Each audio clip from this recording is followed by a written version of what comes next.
మొట్టమొదటిసారిగా నిన్న రాత్రి నేను ఇక్కడికి వచ్చాను మన ఆశ్రమానికి. ఉదయమే మొత్తం కూడా చూశాను. ఇక్కడికి వచ్చాక నాకు ఒక ఆశ్చర్యం కలిగింది గురుగారు. మన ఆశ్రమంలో 2106 సాలగ్రామాలు హరి సన్నిధి. అసలు ఇంత సాలగ్రామం నుంచి చిన్న సాలగ్రామం వరకు ఉన్నాయన్నమాట. అసలు దాని విశిష్టత ఏంటి? అన్ని సాలగ్రామాలు ఎలా సమకూర్చగలిగారు? అసలు ఏంటి గురుగారు? చిన్నప్పటి నుంచి కూడా ఆ సాలిగ్రామాలు పూజ చేయటం, చిన్నప్పటి నుంచి కూడా పరంపరంగా కొన్ని సాలిగ్రామాలు రావటం, ఆ విధంగా మన ఒక్కొక్క అగ్ని పూజ అనేటువంటిది ఒక 18 ఏళ్ళు చేయటం జరిగింది. అగ్ని పూజ సందర్భంలో అగ్నిదేవుడే కొన్ని ఇచ్చినటువంటిది. తర్వాత కొంతమంది భక్తులు అర్పణ చేసేటువంటి, తర్వాత ఒక భక్తుడిని గండికి వెళ్ళు, అక్కడ నీకు దొరుకుతాయి సాలిగ్రామాలు తీసుకురా అని. నేను లాయరు, నాకేం తెలియదు, నాకు నేను చెప్పినట్టు చేయి, వెళ్ళు, భార్యాభర్తలు ఇద్దరు వెళ్ళండి, అక్కడ నా కోసం ఒక మనిషి కాచుకో ఉంటాడు, ఇస్తారు. ఆశ్చర్యంగా వెళ్ళాడు.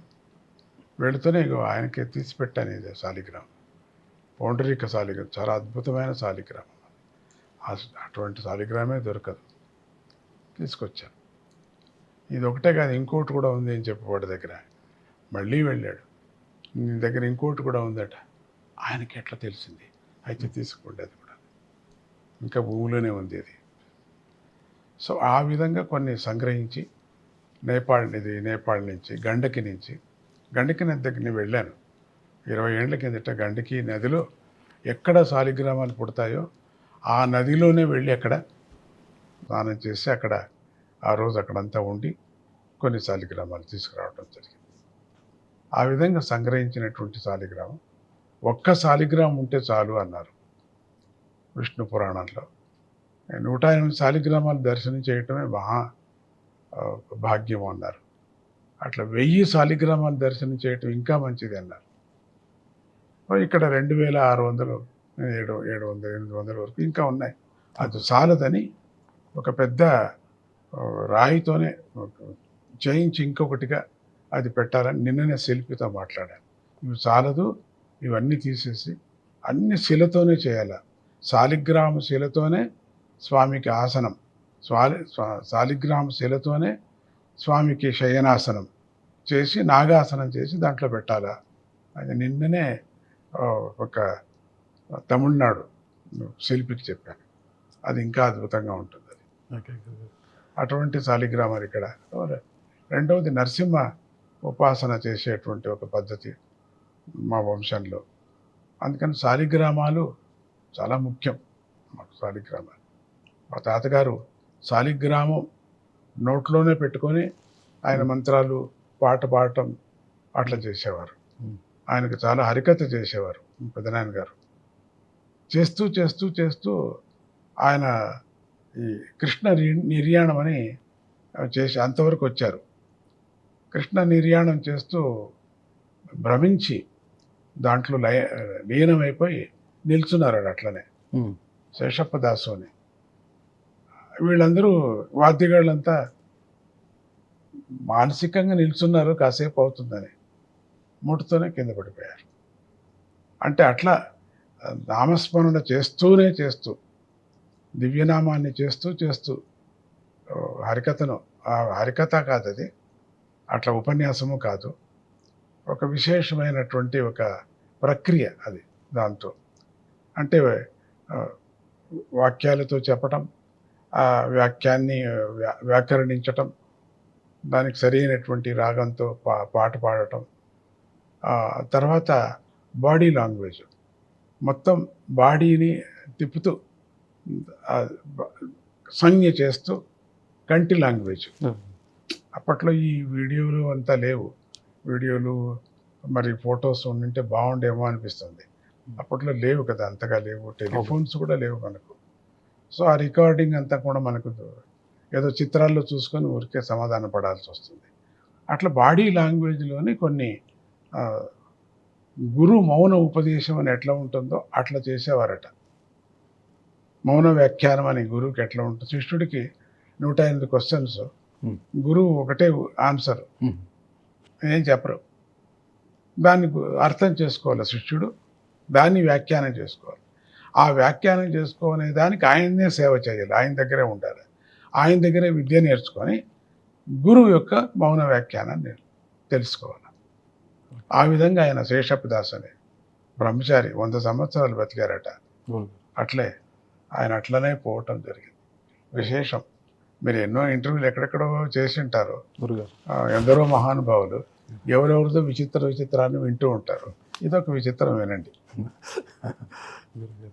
ఈ సాలగ్రామాలు చూసాము. ఈ హరి సన్నిధి గురుగారు, దాన్ని మనం దర్శించడం వల్ల వచ్చే ఫలితం ఏంటి? ఫలితం ఎలా ఉంటుంది అసలు? ఇప్పుడు ఎవరైనా మామూలుగా మన గరుడ పురాణంలో చెప్పినట్టుగా మనం కర్మభూమిలో పుట్టాం.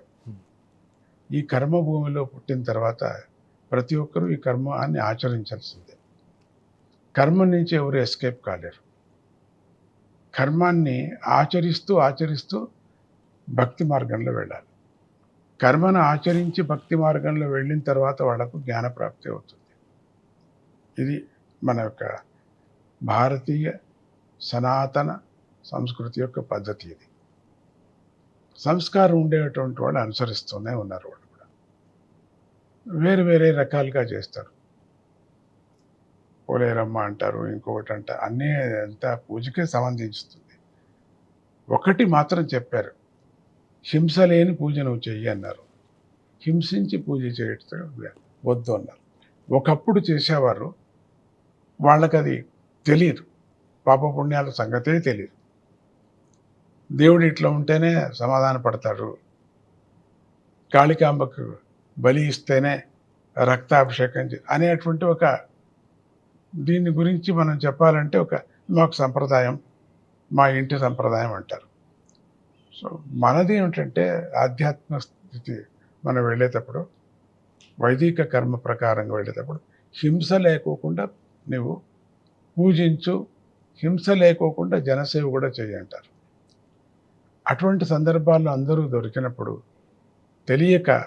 తెలిసి కొన్ని మనం తప్పులు చేస్తూ ఉంటాం. దాన్ని పాపం అంటాం, సరే, అనేక విధాలుగా వ్యాఖ్యానిస్తుంటాం. ఎంత మహిమ అంటే అటువంటి పాపాలన్నీ చేసిన వాడికి కేవలం శాలిగ్రామ దర్శనం చేస్తే చాలు అన్నారు గరుడ పురాణంలో. అటువంటి మా విష్ణు పురాణంలో నువ్వు శాలిగ్రామ దర్శనం చేయి, శాలిగ్రామానికి అభిషేకం చేయి, నువ్వు చేయకపోయినా చేయించు, లేదు చేసేటట్టు వెళ్ళి చూడు అన్నా చాలట. ఒక్క శాలిగ్రామానికి ఒక ప్రదక్షిణ వేస్తే విష్ణులోకం దొరుకుతుందన్నారు. మరి ఇన్ని శాలిగ్రామాలకు ప్రదక్షిణ చేస్తే ఇక చెప్పలేనంత, తెలియకనే శ్రీరామ రామ రామ అంటేనే ముక్తిని. ఇప్పుడు రామాయణంలో ఒక దొంగలంతా ఒక నలుగురు చేరుకొని వాళ్ళు దొంగలే, వాళ్ళకి రాముడు అంటే ఏమి తెలియదు వాళ్ళకి.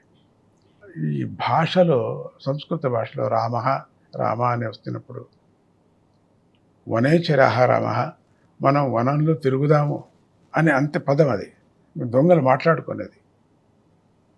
అన్నీ దోచుకుందాం రామ అనేటు ఒక శబ్దం వస్తుంది. మళ్ళీ ఎవరికి మనం భయపడాల్సిన పని లేదు రామ అని ఇంకోటి అర్థం వస్తుంది. ఇక మనం వెళ్ళి మన కార్యక్రమాన్ని మొదలు పెట్టుకుందాం రామ. ఇట్లా మాట్లాడుకున్నారు వాళ్ళు, వ్యవహారికంగా మాటలు. కొన్ని శబ్దాలు రామ అని వస్తుంది. రామ శబ్దం వచ్చిన మాత్రానే రాముడు వాళ్ళకి మోక్షం ఇచ్చేశాడు. వాళ్ళు దొంగలు, వాళ్ళకి మోక్షం, మహాపాపిష్టులు వాళ్ళు, వాళ్ళకి మోక్షం దొరికింది. సో కాబట్టి తెలియకనే శాలిగ్రామానికి ఒక ప్రదక్షిణ చేస్తే చాలు. ఇక అభిషేకం చేస్తే వేరే, మనం చేయాల్సిన పని లేదు, చేయిస్తే చాలు కూడా అన్నారు. ఒక్క నమస్కారం చేస్తే చాలు, నారాయణ హరి నారాయణ అంటే కూడా చాలని. అందుకని ఈ శాలిగ్రామాలు ప్రతి ఒక్కరు ఇక్కడ వచ్చిన వాళ్ళంతా దర్శనం చేసి ఒక ప్రదక్షిణ చేయండి అంటుంటారు స్వామీజీ. అది ఆ గొప్పదనం వాళ్ళందరికీ దొరకని, అందరూ ఇక్కడ యాత్రార్థిగా వచ్చిన వాళ్ళందరూ చూడండి అనే దృష్టితో దాన్ని ఇక్కడ పెట్టడం జరిగింది. సంతోషం. మీరు చెప్తున్నారు గురుగారు, హింస లేకోకుండా పూజించండి అనేది.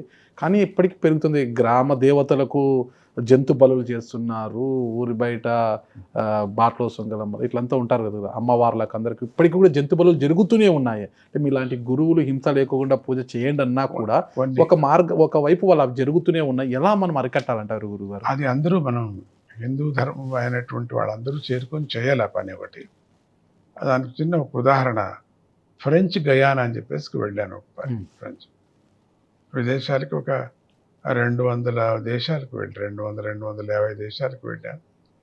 ఎన్ని మాటలు 100 ఎన్ని మాటలు 175 పర్యాలు చుట్టా ప్రపంచం అంతా. మీరు ఏ దేశం అడిగినా కూడా ఎందుకు వెళ్ళాల్సి వచ్చింది, సంగీతాని కోసం. ఫ్రెంచ్ గయానా వెళ్ళాం. నేను గయానాలో ఉన్నా, పక్కన ఇంకో ఫ్రెంచ్ గయానా ఉంటుంది. అక్కడికి నన్ను పిలిచారు, మీరు రావాలని. వాళ్ళంతా ఉత్తరాది వాళ్ళు అందరూ కూడా. వాళ్ళు హిందీ కూడా విచిత్రంగా ఉంటుంది భాష. అది రమ్మన్నారు. ఎందుకు? ఆలయానికి. మేము ఆలయంలో చాలా ప్రసిద్ధి అయిన ఆలయం అది ఫ్రెంచ్ గయానాలో, అమ్మవారిది ఆలయం. ఏం చేస్తారు అక్కడ మీరు? ఇట్లా చేస్తాం, మీరు తప్పక రావాల్సిందని ఒక గుంపే వచ్చింది అక్కడికి.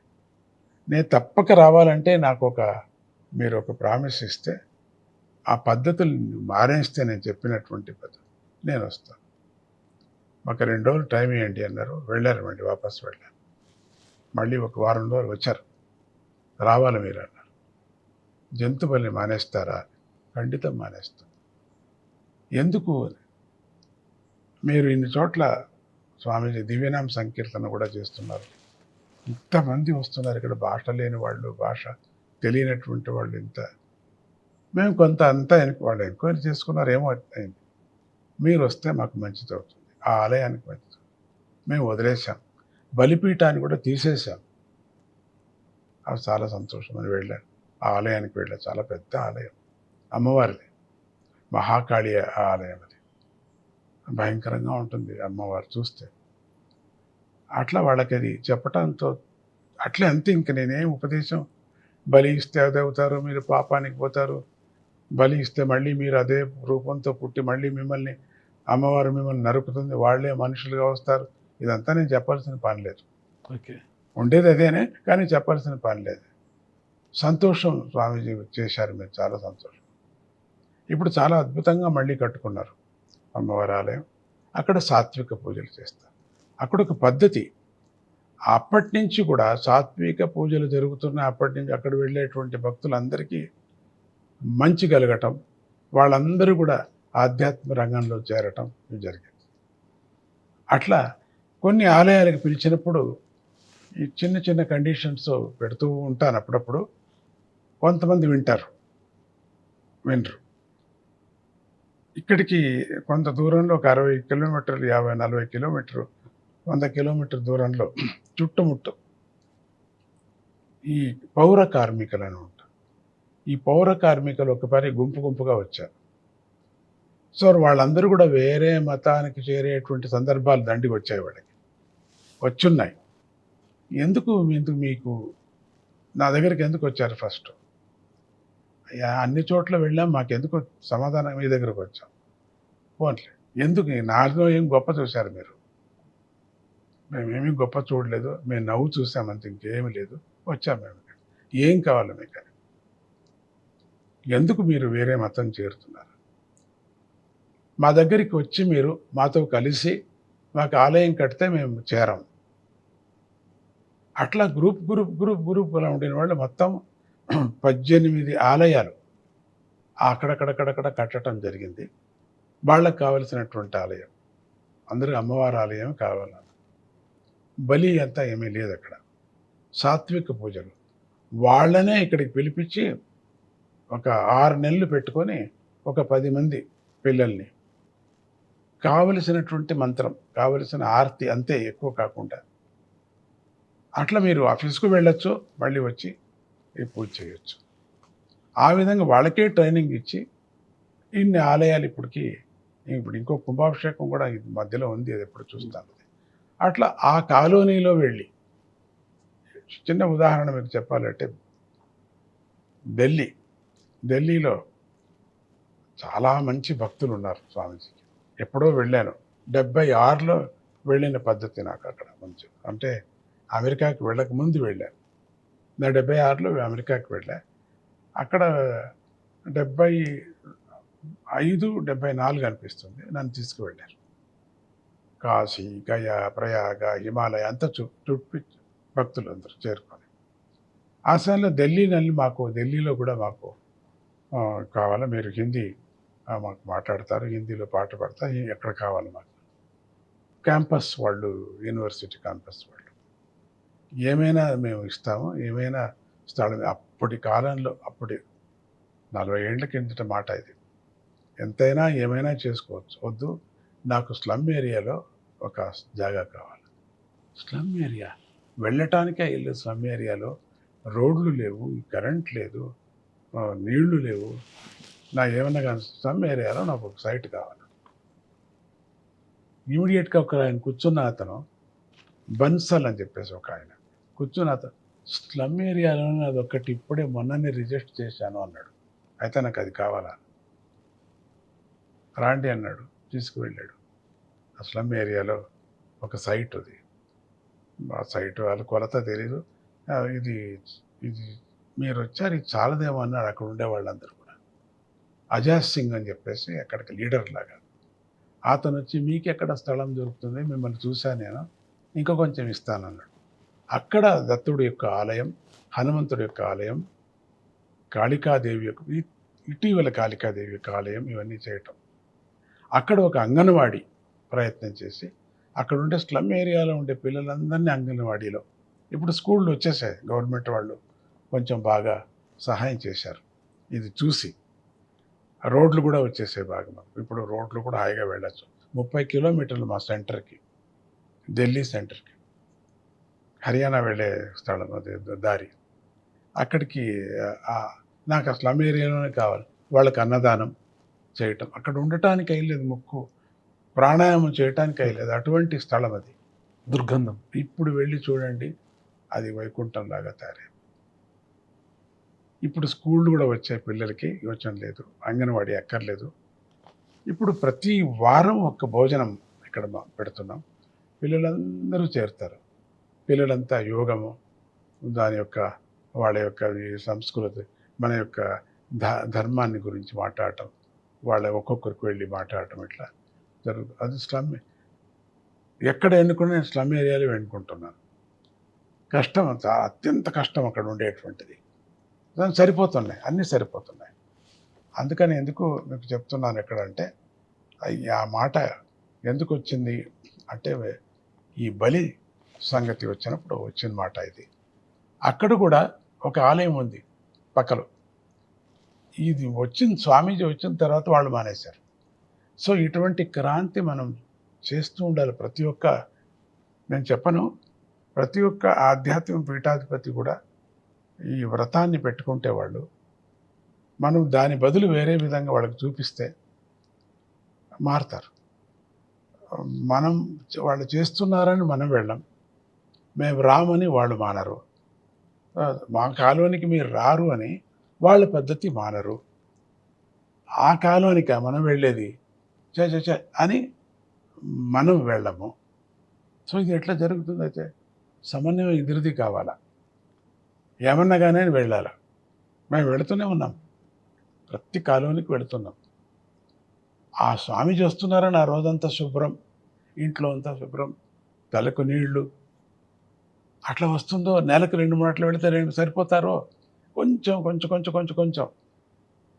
ఒక ఢిల్లీలోనే జరిగినటువంటిది ఒక చిన్న ఇన్సిడెంట్స్ 74లో జరిగింది. అక్కడ ఒక 10 రోజులు ఉన్నాను. కిషున్ కుమార్ అని చెప్పేసి ఆయన ఇంట్లో ఉంటారు, ఒక లెక్చరర్ ఆయన. ఆయన పిల్లకి బాగలేదు, దాన్ని తీసుకొచ్చారు ఇక్కడికి బాగు చేయటానికి.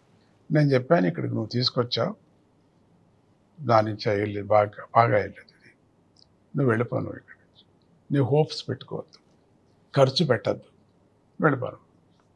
అయితే నేను ఇక్కడే ఉండాలి, అయితే నేను మిమ్మల్నే పట్టుకుంటాను అన్నాడు. ఎందుకు? మీరు నిజం చెప్పారు కదా, నాకు అంతే, నా గురువు కావాలా. ఓకే సరే, పరంపరంగా ఇప్పుడు పిల్లలంతా వస్తూనే ఉంటారు అని వెళ్ళాను. అక్కడ వాళ్ళ ఇంట్లో దిగాను. ఆ పిల్లకి బాగా కాలేదు, వెళ్ళిపోయింది పాపం, పైకి వెళ్ళిపోయింది. అక్కడ ఒక 10 రోజులు కార్యక్రమం పెట్టారు క్యాంపస్లో, యూనివర్సిటీ క్యాంపస్. 10 రోజులు అయిన తర్వాత ఆడపిల్లలు చాలామంది వచ్చేవారు.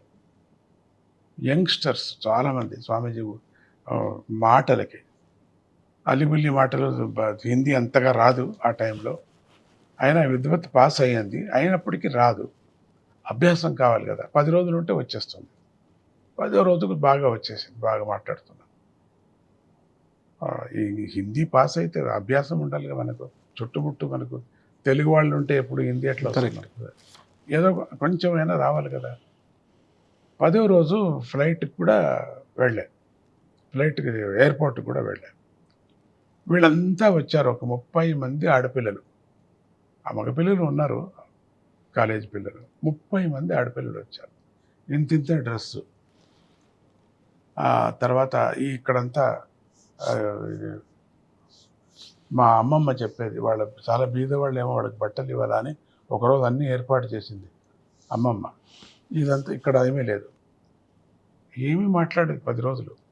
అట్లనే కూర్చొని విన్నారు. అట్లా అదే డ్రెస్‌లో వచ్చేవాళ్ళు. వాళ్ళకి ఎంత ప్రేమ ఇప్పుడంతా వాళ్ళకి పెళ్ళిళ్ళయి, పిల్లలయ్యి అంతా ఉన్నారు. స్వామీజీ ఇంకో 2 రోజులు ఉండకూడదా మీరు? రేపు శనివారం, ఆదివారం వస్తుంది. మీరు ఉంటే బాగుంటుంది కదా! చాలా బాగా మేము కూడా జతలు పాడతాం కదా! అట్లా. నేను ఉంటే తల్లి నాకు ఉండాలనే చాలా ఆశ ఉంది. మన భారతీయ సంస్కృతి ప్రకారంగా మీరంతా చీరలు, లంగా, పావడ ఇట్లా వేసుకొని ఉంటే ఇంకొక 10 రోజులు నేను ఉండొచ్చు కదా అంటే, అవునా? అయితే ఇది ఎందుకు మీరు చెప్పలే ఫస్ట్ డే?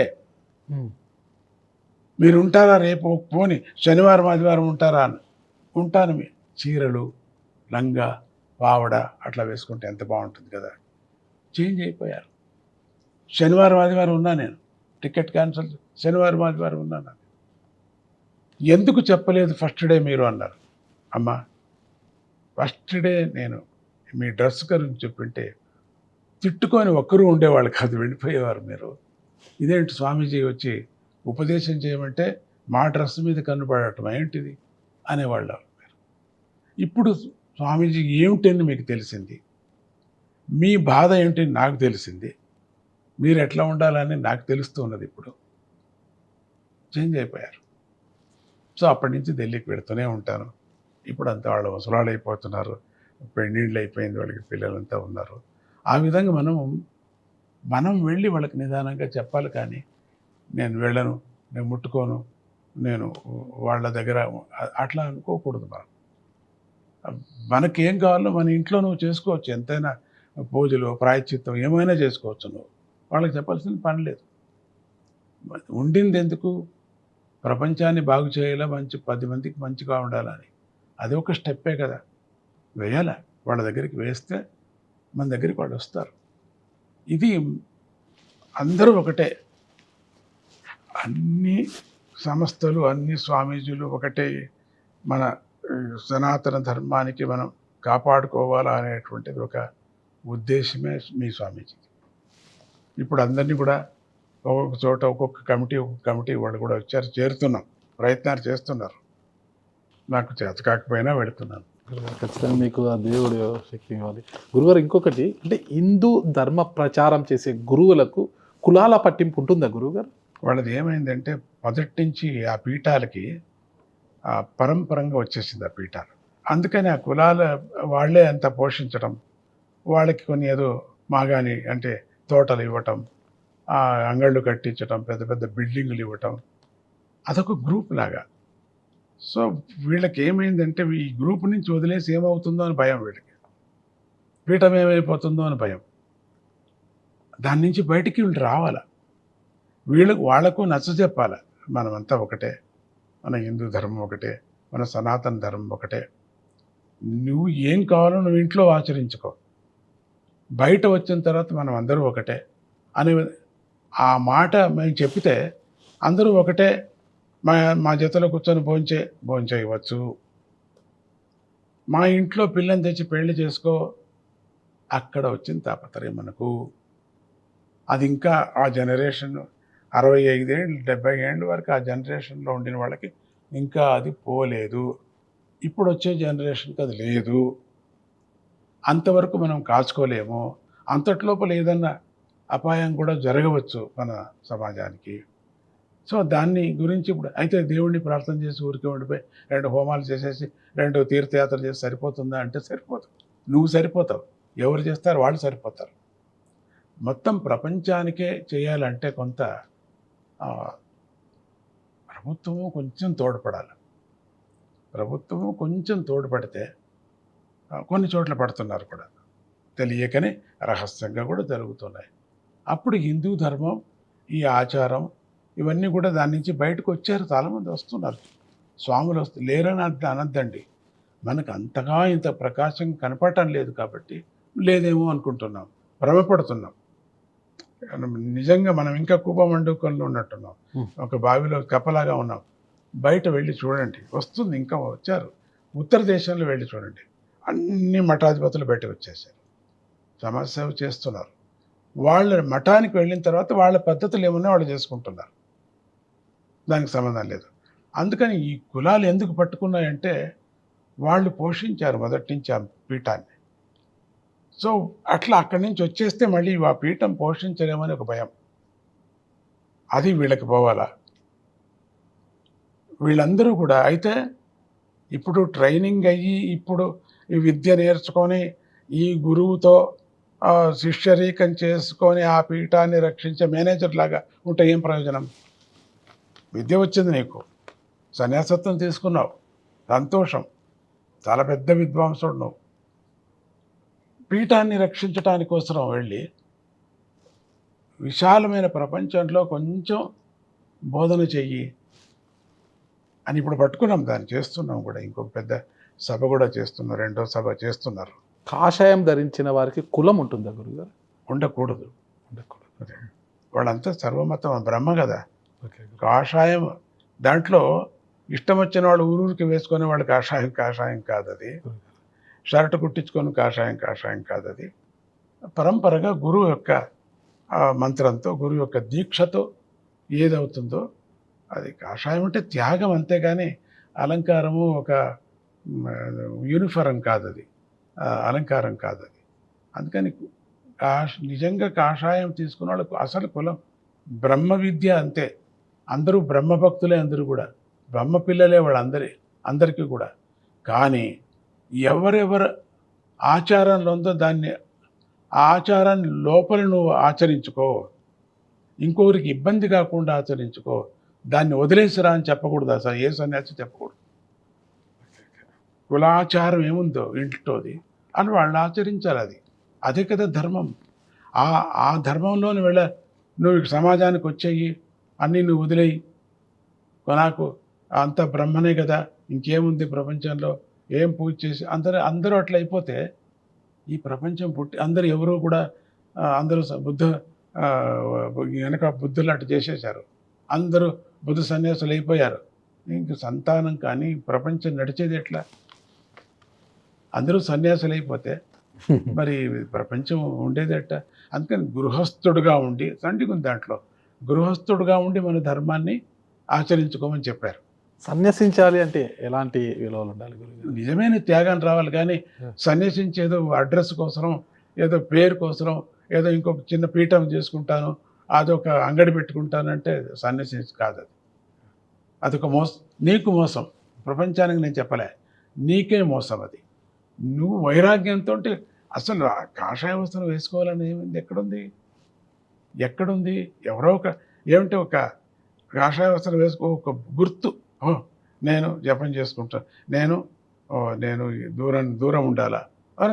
ఎందుకంటే మనసు మర్చిపోతూ ఉంటుంది.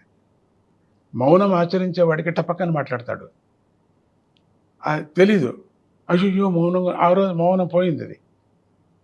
సో అందుకని మౌనం ప్రాక్టీస్ చాలా కష్టపడి చేసి మౌనం ఆచరించాలి. సో అట్లా మనం వేసుకుంటున్నాం యూనిఫారంతోనే ఉన్నప్పుడు దానికి విలువ, దీనికి విలువ కాపాడాలి. కానీ నీ విలువ కాదు అక్కడ. నువ్వు పరివర్తన పొందాలి. నువ్వు పరివర్తన పొందినప్పుడు కాషాయ వస్త్రం అక్కర్లేదు. నువ్వే పరివర్తన ఎందుకు పొందలేదు కాబట్టి అది వేసుకుంటున్నాం, పొందటానికి వేసుకుంటున్నాం. ఇదొక పద్ధతి పొందటానికి. త్యాగం ఇది, త్యాగము, వైరాగ్యం. రెండవది అన్నీ వదిలేసేయాల అనే ఒక దృష్టితో ఆ రంగు అంతేగాని ఒక్కొక్క రంగు ఒక్కొక్కటికి ఉంది. అమ్మవార్లకు ఉంది, నవగ్రహాలకు ఉంది, వేరే వేరే వేరే రంగు. అది ఈ రంగు వేసుకున్నామంటే నువ్వు త్యాగంగా ఉండు అనే ఒక అది సంకేతం. ఒకవైపు హిందూ ధర్మ పరిరక్షణ జరుగుతున్నా మరోవైపు కుల వివక్షత కారణంగా హిందూ మతం నుంచి చాలామంది క్రైస్తవ మతంలోకి వెళ్ళిపోతున్నారు. దీన్ని అరికట్టలేమా గురువుగారు మనము? ఈ యంత్రంతో మంత్రంతో అయ్యలేదు. సమాజ సేవ అనేటువంటిది అందరికీ ఉండేటువంటి ఒక త్యాగం వచ్చినప్పుడు మాత్రమే ఖండితం అరికట్టచ్చు.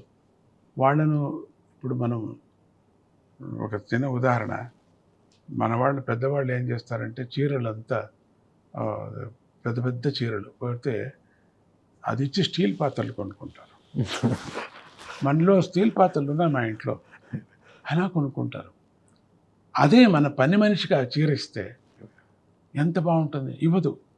ఎందుకంటే నా చీర నా పని మనిషి కట్టుకుంటే నా భర్త ఏమవుతాడో అని భయపడతారు. అదొకటి. కాలోనికి వెళ్ళి ఇవ్వచ్చు కదా, స్టీల్ పాత్రలు ఎందుకు? సో ఇది మనలో ఉండేటువంటి అటు పెద్దవాళ్ళు కాదు వాళ్ళు, అటు లో 4వ క్లాసు వాళ్ళు కూడా మధ్యమ తరగతి ఉండేటువంటి వాళ్ళకి ఈ త్యాగం రావాలా. కేవలం సన్యాసులకే వస్తే ఎట్లా బాగుండు, మీరందరూ బయలుదేరండి. మేము ఎంత బయలుదేరినా మీరు బయలుదేరాలి. మీరు మధ్యమ వర్గ వాళ్ళు మీరు బయలుదేరి మీరు మాతో పాటు కాలోనికి వచ్చి మీరు కూడా చేయాలి. మీరు కూడా కొంచెం త్యాగం ఉండాలి. ఒక పిడికెడు దత్త పద్ధతిలో ఉంది ఏమిటంటే ఒక పిడికెడు బియ్యాన్ని తీసి పెట్టండి అంటారు. అదే భిక్ష, గురు భిక్ష. అది దాన్ని తీసిపోయి ఎక్కడ గురుమఠం ఉందో అక్కడికి ఇవ్వండి. ఆ పీఠానికి వేయాలనేవి లేదు, వేరే దేనికైనా ఇవ్వచ్చు, చెయ్యండి అని. అట్లనే మనం 10 చీరలు తీసుకొని అప్పుడు ఒక చీర కొను, ఒక్కటే చీర, అది ఫ్రీగా కూడా వస్తుంది. 2 లీటర్ల పాలకి సగం లీటర్ పాలు వేస్తాడు, అది వేరే.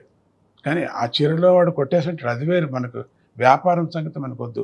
2 చీరలు నీకు ఫ్రీగా వస్తాయి కదా, దాన్ని తీసిపోయి కాలనీకి ఇవ్వండి.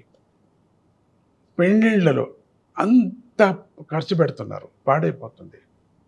ఇప్పుడిప్పుడే కొన్ని సిటీల్లో కొంత యంగ్స్టర్స్ ఏం చేస్తున్నారంటే కొన్ని ఫ్రిడ్జ్ పెట్టుకొని ఆ ఫ్రిడ్జ్లో తీసిపోయి అన్నం పెట్టి మరుసటి రోజు తీసిపోయి వ్యాన్ తీసుకొని, వాళ్ళు వేరే వేరే పనుల్లో ఉన్నారు, ఆ వ్యాన్ తీసుకొచ్చి ఆ పెండ్లిలో మిగిలిన పదార్థాలను తీసుకుపోతారు. ఎంత బాగుంది. ఇటువంటి క్రాంతి మనలో రావాలి, కానీ సన్యాసులు వచ్చేం ప్రయోజనం లేదు అంటున్నా. కానీ వాళ్ళు కూడా బయలుదేరితే శిష్యులు కూడా బయలుదేరుతారు అనే ఒక దృష్టి ఉంది. ఆ శిష్యులు ఎవరు? మధ్యమ వర్గం వాళ్ళు. ఆ మధ్యమ వర్గం వాళ్ళకందరికీ బుద్ధి వచ్చేస్తే మత మార్పిడి ఉండదు. మనలో ఉంది, కానీ అవును మారిపోయావు, ఏ బాధతో మారిపోయావు అనేది కావాలి. ఇప్పుడు మనము 4 పిల్లలు మన పిల్లలు ఉంటే ఒక పిల్లకు ఒక ఫీజు ఇవ్వటానికి ఏమిటి, ఇవ్వచ్చు కదా. సో ఈ పరివర్తన మఠాల్లో సన్యాసులకి వద్దు, మధ్యమ వర్గం వాళ్ళకి వస్తే చాలు. పంచుకోవాలి మనం. అది కొంత ఇప్పుడు కనిపెడుతున్నారు, చేస్తున్నారు. అన్నదానం చేయటం, వస్త్రదానం చేయటం మనం చూస్తున్నామంతా. చాలా మంది వస్తున్నారు కూడా. వాళ్లకు అర్థమై వాపసు వచ్చేవాళ్ళు కూడా ఉన్నారు. ఇప్పుడు చాలామంది వాళ్ళకు వస్తున్నారు. ఇప్పుడు దత్త జయంతికి ఒక 200 మంది వస్తున్నారు, వాపస్ ఆయా అని. వాళ్ళకి బొట్టు పెట్టడం, ఒక శ్లోకం చెప్పటం, అందరికీ ఒక్కొక్క చీర ఇవ్వటం, పంపించడం. వాళ్ళు హాయిగా ఉన్నారు వాళ్ళు. సో అందుకని మనం మత మార్పిడిలో స్వాములు చేరుకోవాలా. మధ్యమ వర్గం వాళ్ళు, పెద్దవాళ్ళకి వద్దులేండి, నేను వదిలేశాను. మధ్యమ వర్గం వరకు ఈ ఇద్దరూ చేరుకుంటే పెద్దవాళ్ళు కూడా వస్తారు దారికి, చిన్నవాళ్ళు కూడా వస్తారు దారికి. ఇది మత మార్పు వచ్చి రావాలంటే మన ఇద్దరం బయలుదేరాలి. మీ ఆజ్ఞ స్వామి, మీ ఆజ్ఞ గురుగారు. ఈ దత్తపీఠం ఆశ్రమంలో మరో అద్భుతాన్ని కూడా నేను చూశాను గురుగారు. వచ్చి రాగానే చూస్తే కార్యసిద్ధి ఆంజనేయ స్వామి గుడి. ఆంజనేయ స్వామి గుడులు చాలా ప్రతి చోట కనిపిస్తుంటుంది స్వామి, కానీ ఇక్కడ ఒక ప్రత్యేకత ఉంది. ఆకాశ ఆంజనేయ స్వామి, భూలోక ఆంజనేయ స్వామి, పాతాళ పంచముఖ ఆంజనేయ స్వామి. అంటే ఒకే చోట 3 రకాల ఆంజనేయ స్వామి విగ్రహాలను ప్రతిష్ఠించారు. అంటే దాని యొక్క విశిష్టత ఏంటి గురుగారు? అసలు ఒకే చోట దశకంఠుడు రావణ్ణి సంహార చేయటం, భూ ఆంజనేయుడు ఆయన శతకంఠ రావణ్ణి సంహారం చేయటం, ఆకాశంలో ఉండిన రావణుడు, పాతాళంలో ఉండేటువంటి రావణుని మైరావణ సంహారం చేయటం. అదే ముగ్గురు రావణులే వీళ్ళు. వీళ్ళకి సంబంధాలు లేకపోయినా మహత్తరమైన రావణులు ఈ ముగ్గురు కూడా. ముగ్గురు అన్నతమ్ముళ్ళలాగా యుద్ధ భూమిలోనే ఈ పాతాళ ఆంజనేయ స్వామిని సంహారం చేశాడు ఆంజనేయ స్వామి. అదొకటి. తర్వాత యుద్ధంలో మీకు తెలుసు రావణుడిని రాముడు సంహారించి ఆ సమయంలో విట్నెస్గా హనుమంతుడు ఉండటం అదొకటి. మధ్యలో ఉండేది పైన ఉండేది అయిన తర్వాత ఇంకేం పట్టాభిషేకం అయిన తర్వాత ఆ రావణుడు గలాట చేశాడు. అందుకని అక్కడికి వెళ్ళి ఇద్దరూ కూడా వెళ్ళి సంహారం చేసిన సందర్భంలో సీత కూడా వెళ్ళింది, జతలో వెళ్ళింది. రాముడికి మూర్ఛ వచ్చింది, లక్ష్మణుడు కూడా మూర్ఛ వచ్చింది, మిగతా వాళ్ళందరూ మూర్ఛపోయారు, ఎవ్వరూ లేరు. కానీ అక్కడ రక్తబీజాసులాగా వాడిది. ఒక రక్తం పడితే ఆ రక్తం నుంచి 1000 మంది రావణులు పుడతాడు. ఆ రక్తం పడితే చాలు 1000 మంది రావణులు. దీన్ని ఎంతమందిని సంహారం చేసేది? రాముడు లక్ష్మణుడు అలసిపోయారు, హనుమంతుడు కూడా అలసిపోయారు. ఏమిటి ఇట్లా ఉందని అప్పుడు సీతమ్మవారిని అడుగుతాడు, నువ్వు మామూలు అమ్మ కాదు, నువ్వు ఇప్పుడు రక్షించకపోతే ఎట్లా? ఆవిడ మహాకాళి రూపం తీసుకొని తన ఆకాశంలోనే తన నాలుకను పరిచేసి కిందికి రాకుండా ఆ రక్తం అంతా పడిన తర్వాత దాని మీదే పడేటట్టుగా చేసింది. ఆ విశ్వరూపాన్ని చూశాడు హనుమంతుడు. తర్వాత తన విశ్వరూపాన్ని చూపించాడు స్వామి. అట్లా అమ్మవారు అక్కడ కూర్చొని హనుమంతుడి మీద కూర్చొని అక్కడ యుద్ధం చేసి వాడిని సంహారం శతకంఠ రాముడిని సంహారం చేయటం జరిగింది.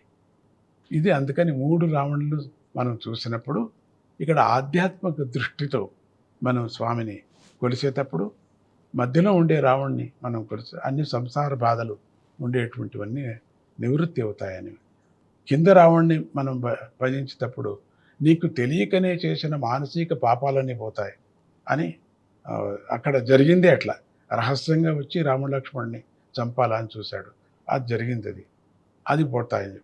ఇక పైన ఉండేటువంటి రావణ్ణి సంహారం ఎట్లా అయిందంటే అమ్మవారు నీకు సరస్వతి మాతగా జ్ఞానాన్ని నీకు ఇస్తుంది అనే ఒక దృష్టితో.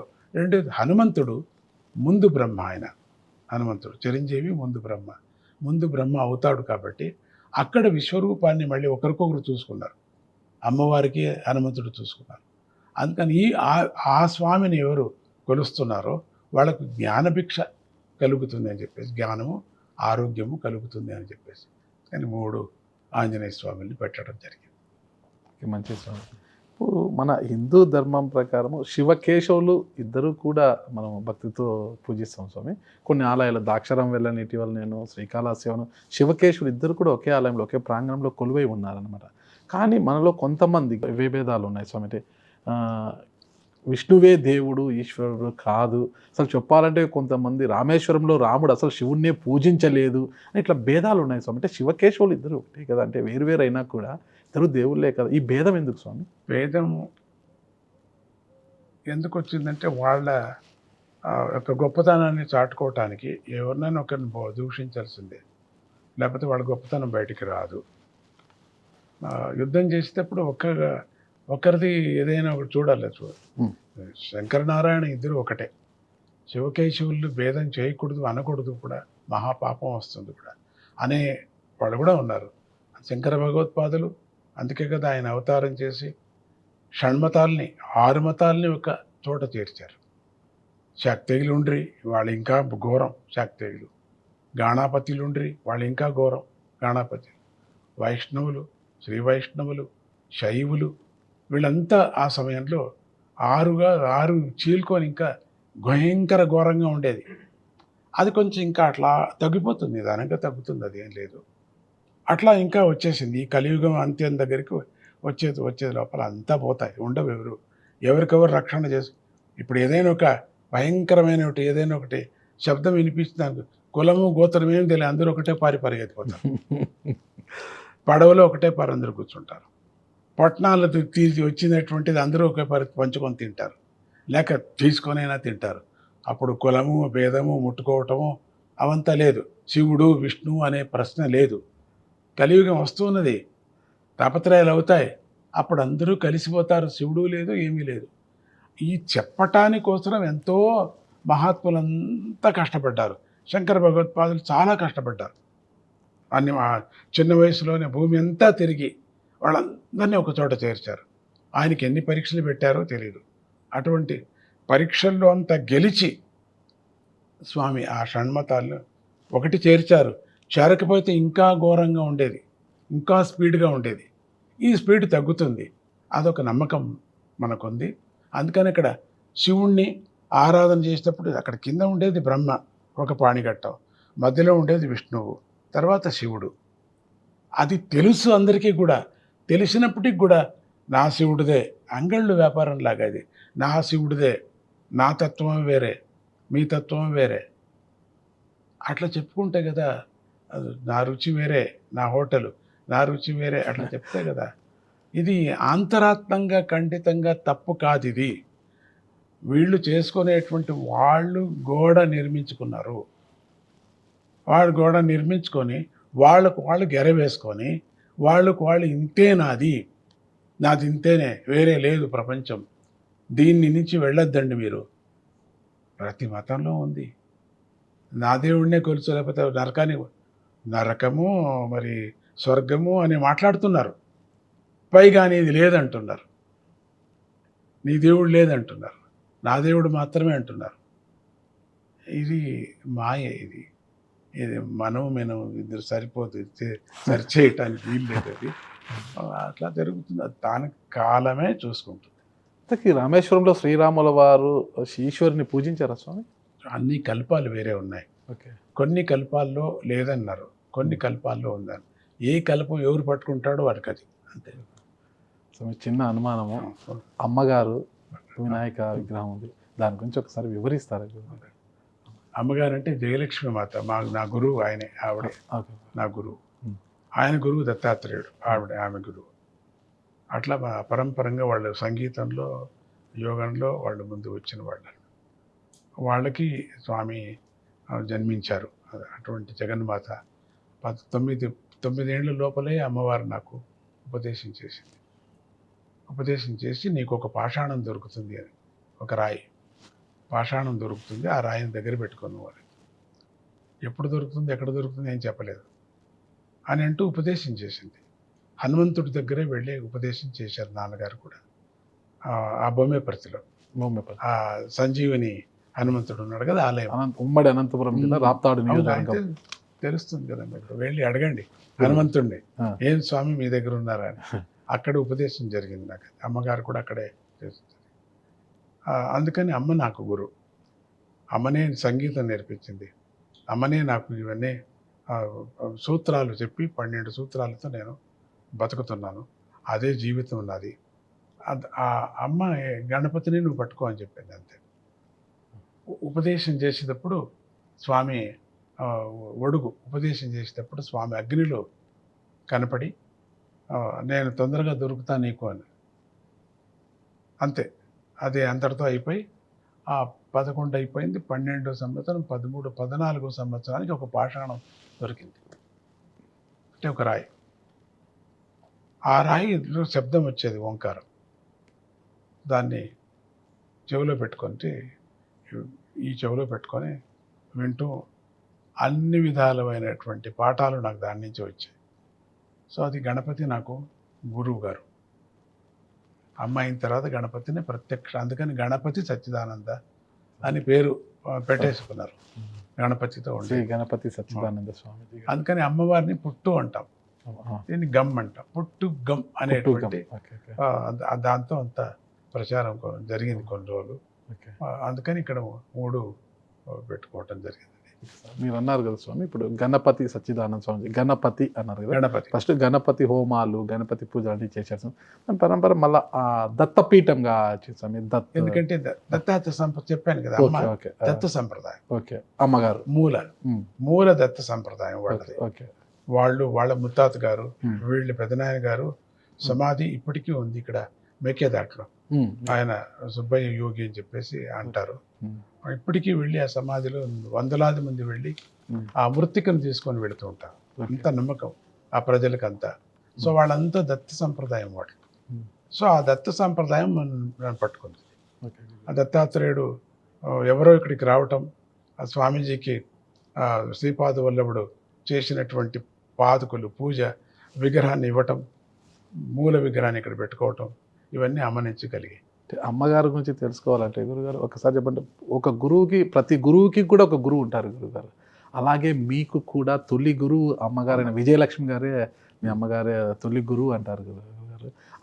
ఆమె కూడా ఒక దైవిక శక్తి ఎక్కువ ఉంది ఆమెకు, దైవాంశ సంభూతురాలని కూడా మేము విన్నాము. ఆమె ద్వారానే మీకు ఎన్నో పాఠాలు నేర్చుకున్నారని.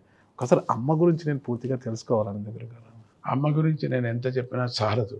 అమ్మ గురించి అంత మహిమ అది. అది ఆ మహిమను అనుభవించిన వాళ్ళకే తెలుస్తుంది. అది చంద్రుడిని చూసిన వాడికి తెలుస్తుంది, కళ్ళు మూసుకొని కూర్చోవాడికి కష్టం తెలుసాడు, కలకండ తిన్నవాడికి తెలుస్తుంది. అది అందుకని అంత ఇంత శక్తి అని నేను చెప్పలేను అమ్మని గురించి. మాతృదేవోభవ మామూలుగా మనం అన్నప్పుడు మాతృదేవోభవ, మాతృవే మనకు అమ్మ. పితృదేవోభవ రెండవది, ఆచార్యదే గురువు, ఆచార్య దేవోభవ అంటున్నాం. ఇదే మన సనాతన ధర్మ గొప్పతనం. ఫస్ట్ అదే మనం చెప్పాలి. మాతృదేవో అమ్మకు మర్యాద ఇవ్వండి, అమ్మను చూడండి, అమ్మ ఆశీర్వాదం తీసుకోండి. ఆవిడ మహాజ్ఞాని కాకపోవచ్చు, అమ్మ ఆశీర్వాదంతో నువ్వు జ్ఞాని అవుతావు. ఆశీర్వాదమే జ్ఞానం అనేది ఆ నమ్మకం నీకు ఉండాలా. అందుకని అమ్మను ఇది ముసలివాళ్ళ ఓల్డేజ్ దాంట్లో వేయటం కానీ ఇదంతా మనం చేయకూడదు. వాళ్ళని రక్షించాల. విధి కానప్పుడు దానికి కలిసిన అనుకూలాలు చేసి పెట్టి అక్కడ పెట్టాలి. కానీ మనకు అదే పరిస్థితి అవుతుంది. మన పిల్లలు అదే చేస్తారు మనకు. అట్లా చేస్తామంటే మా నాన్న చేశాడు కదా, మేము నీకు చేస్తాను నీకు అంటారు. పొట్టేలు తోడేలు లాగా పైన నీళ్లు తాగుతుంటే ఎంగిలి తాగుతున్నాను, నువ్వు పైన ఉన్నావు కదా మామ, నేను కింద తాగుతున్నాను కదా అని పొట్టేలు అంటుంది. అది పైన ఉండేటువంటి తోడేలు అంటుంది. అట్లా లేదు మీ నాన్నగారు అట్లా తాగారు, మా నాన్నగారికి ఎంగిలి వచ్చింది కాబట్టి నేను చంపుతాను. ఎట్లా ఉంది పరిస్థితి. ఇప్పుడు వీళ్ళందరినీ కిందికి వేస్తున్న మీ వాళ్ళు చాలా చేశారు, అట్లా చేశారు మీ పై వాళ్ళు, అందుకని మీకు ఉద్యోగాలు లేకుండా చేస్తాం, మిమ్మల్ని చంపుతామంటున్నారు. ఏం చేస్తుంది? అంటే ప్రతి ఒక్కరికి తల్లే తొలి గురువు ఆమె కదా మరి. తల్లే తొలి గురువు. కానీ ఇటీవల నేను అనంతపురం జిల్లా కదిరి సమీపంలో ఉన్న అమడగూరులో ఒక మారుమూల గ్రామము, ఒక వృద్ధాశ్రమాన్ని సందర్శించాను గురు. నేను అక్కడికి వెళ్ళి అక్కడ ఒక వృద్ధుల యొక్క కష్టాలను వివరించడానికి నేను ఇంటర్వ్యూ కూడా చేయడం జరిగింది. చాలామంది తల్లులు దాదాపు ఒక 30-40 మంది దాకున్నారు. అందరూ కూడా పిల్లలు ఇంటి నుంచి నెట్టేస్తే, పిల్లలు సరిగ్గా చూసుకోకపోతే వాళ్ళు నెట్టేస్తే ఆ వృద్ధాశ్రమంలో అరుణజ్యోతి అనే ఆమె తీసుకొచ్చి వాళ్ళందరినీ కూడా సంరక్షిస్తోంది. అలాంటి విషయాన్ని మనం ఎలా చూడాలంటారు అసలు? దాన్ని అంత సేవ చేయాలి, అన్ని చోట్ల పెట్టుకోవాలి. అట్లా తప్పేం లేదు కదా. వాళ్ళు తీసుకోరు పిల్లలు, లేక ఎక్కడో దేశాల్లో ఉంటారు, మేము తీసుకోలేదు, మేము రాలేము, మీరు రాలేరు, డబ్బులు పంపిస్తామంటారు. అది ఏం ప్రయోజనం? ప్రేమ లేనటువంటిది ఏముంటే ఏం ప్రయోజనం? మృష్టాన్నం ఉంటే ఏం ప్రయోజనం? అటువంటి వృద్ధాశ్రమాలు చేస్తున్నారు సేవ, వీళ్ళను ప్రశంసించాల. వాళ్ళ తల్లిదండ్రులను కూడా మనం బుద్ధి చెప్పాలి వాళ్ళకి కూడా. దానికి సహాయం చేయాలి కూడా మనం. అటువంటి వృద్ధాశ్రమాలు ఎక్కడున్నాయో మనం సహాయం చేయాలి. గురువుగారు, మీ యొక్క దినచర్య ప్రతిరోజు కూడా గో పూజతోనే ప్రారంభం అవుతుంది అని విన్నాము. మనము హిందూ ధర్మశాస్త్రం ప్రకారము, హిందూ ధర్మం ప్రకారము గోవుని మనము ఒక దేవతలా పూజిస్తాము. గోవు నుంచి వచ్చే మల మూత్రాలను సైతము, మన మలాన్ని సైతం మనము పిడకలు తట్టుకొని ఇంట్లో పిడకలతో పొగ పెడితే బాగుంటుంది. హోమాలకు అన్నిటికీ ఉపయోగిస్తారు. కానీ మూత్రాన్ని సైతం చాలా ఔషధాల్లో కూడా ఉపయోగిస్తాం కదా. ఒకవైపు గో పూజ ఇలా మనం చేస్తున్నాము, గో వధ కూడా అదే స్థాయిలో జరుగుతోంది గురువు. దీన్ని అరికట్టాలంటే ఏం చేయాలంటారు? అరికట్టాలంటే ఇప్పుడు మామూలుగా దాన్ని హిందువులైన వాళ్ళు ఆ గోమాంసాన్ని వదిలేస్తే కొంతవరకు అరికట్టచ్చు. మనం ఆ గోమాంసాన్ని హిందువులు తింటూ గోవధ చేయొద్దండి ఒక తట్టు పూజ, ఒక తట్టు పలహారం చేస్తూ ఎట్లా అవుతుంది? వచ్చే ఇప్పుడు పాముని పూజిస్తున్నాం, పాముని రాయిని పూజిస్తాం, నిజమైన పాము చూస్తే కొడతాం. సో ఆ స్వభావాలు పోవాలి మనకు. అది అట్లా మనం కొట్టకపోతే ఖండితం సాధు ప్రాణి, అది ఏం చేయదు. అది మన కళ్ళు మూసుకొని తొక్కినప్పుడే దానికి భయం, దాన్ని రక్షించుకోవటానికి చేస్తుంది. సో అదేవిధంగా గోవుని గో మాంసాన్ని మనము విరోధించినప్పుడు గోవధ తగ్గిపోతుంది మనకు. కానీ ఎక్కువ మనం వ్యాపారంగా ఎక్కువ తింటున్నారు కదా, ఎక్కువ తినేటువంటి వాళ్ళు గోమాంసాన్ని తినేటువంటి గోరక్షణ చేయాలా అంటే ఎట్లా ప్రయోజనం అవుతుంది అది? అందుకని కొంతమంది ఉన్నారు, ఒక క్లాస్ దండిగా ఉన్నారు గోరక్షణ చేయాలనేటువంటి వాళ్ళు. అది కొన్ని దేశాల్లో జరుగుతున్నాయి ఇప్పుడు, లేదని పూర్తిగా చెప్పొద్దండి. కొన్ని దేశాల్లో దాన్ని ఆర్డర్స్ కూడా వేశారు, గవర్నమెంట్ చాలా సహాయం చేస్తున్నది గోవధ చేయకూడదని. రెండవది, గోవధ చేయొద్దు అని చెప్పిన వాళ్ళు, ఈ 10 మంది కొంచెం డబ్బు ఉండేటువంటి వాళ్ళు ఒక గోశాల, ఈ వృద్ధాశ్రమం లాగానే గోశాల ఒకటి చాలా చోట్ల చేస్తున్నారు. వెళ్ళి దాంట్లో వేసేసి దానికి ఒక పిటికెడు ఒక గడ్డి వేసినా చాలు. అట్లా చేయటం ఒకటి, గోమాంసాన్ని తినకపోవటం ఒకటి, మరి ప్రభుత్వం కూడా దీనికి సహాయం చేయాలనే ఒకటి. ఇవన్నీ చేస్తే అప్పుడు గో వధ అరికట్టచ్చు. ఓకే గురుగారు, మీరు వేద నాదాలు రెండు కళ్ళుగా చూస్తుంటారు. మీరు ఇక్కడ వేద పాఠశాల స్థాపించి ఎంతోమందికి వేదం అందిస్తున్నారు. అలాగే నాద చికిత్స ద్వారా కూడా ఎన్నో రోగాలను కూడా న్యాయం చేసే విధంగా ఇది చేస్తున్నారు. ఎలా గురుగారు అదంతా కూడా, దాని విశిష్టత గురించి చెప్తారు? వేదము సహజంగా వచ్చినటువంటి మా వంశీయులతో సహజంగా వచ్చినటువంటి ఆశ్రమం యొక్క సిస్టమ్ అది. 4 వేదాలు కూడా అన్నీ ఉన్నాయి ఇక్కడ. అందుకని వేదం అన్ని మతస్థుల, త్రిమతస్థుల వాళ్ళ పిల్లలకు కూడా నేర్పడం జరుగుతుంది. రెండవది, ఇప్పుడు ఎక్కువ కాన్సన్ట్రేట్ చేస్తుండేది అర్చకులకి. పురోహితులు ఎక్కడా లేరు పాపం. ఆలయాలు కడతారు, పురోహితులు లేరు, దొరకరు. మంత్రం చెప్పేటువంటి వాళ్ళు దొరకరు. సో దాన్ని నేర్పడానికి కూడా ఏర్పాటు స్మార్త పాఠశాల అని అక్కడక్కడ పెట్టాము కూడా జరుగుతున్నది. అది వేదాన్ని గురించి. ఇక నాదం మళ్ళీ మా అమ్మ నుంచి వచ్చినటువంటి ఒక పర్యం. మీరు విన్నారో లేదో, నాదంలో బాగా పంట పండుతుంది, రాగులు బాగా పండుతాయి, వడ్లు బాగా పండుతాయి. రాగం వింటూ తర్వాత ఇంకా మీరు వెనక వెళితే దీపక్క రాగం వేస్తే దీపాలన్నీ వెలిగాయి. ఒకప్పుడు అన్నీ వెలిగాయి, అవంతకవి వెలిగాయి, నీళ్ళలో వేసింది వెలిగాయి. అంటే ఇప్పుడు మీరు చూపించేదండి, నన్ను అడగకండి. అట్లా ఆ నాదంలో ఉండినటువంటి అద్భుతమైన మహిమ. పంట బాగా పండుతుంది, కాయలు బాగా వస్తాయి.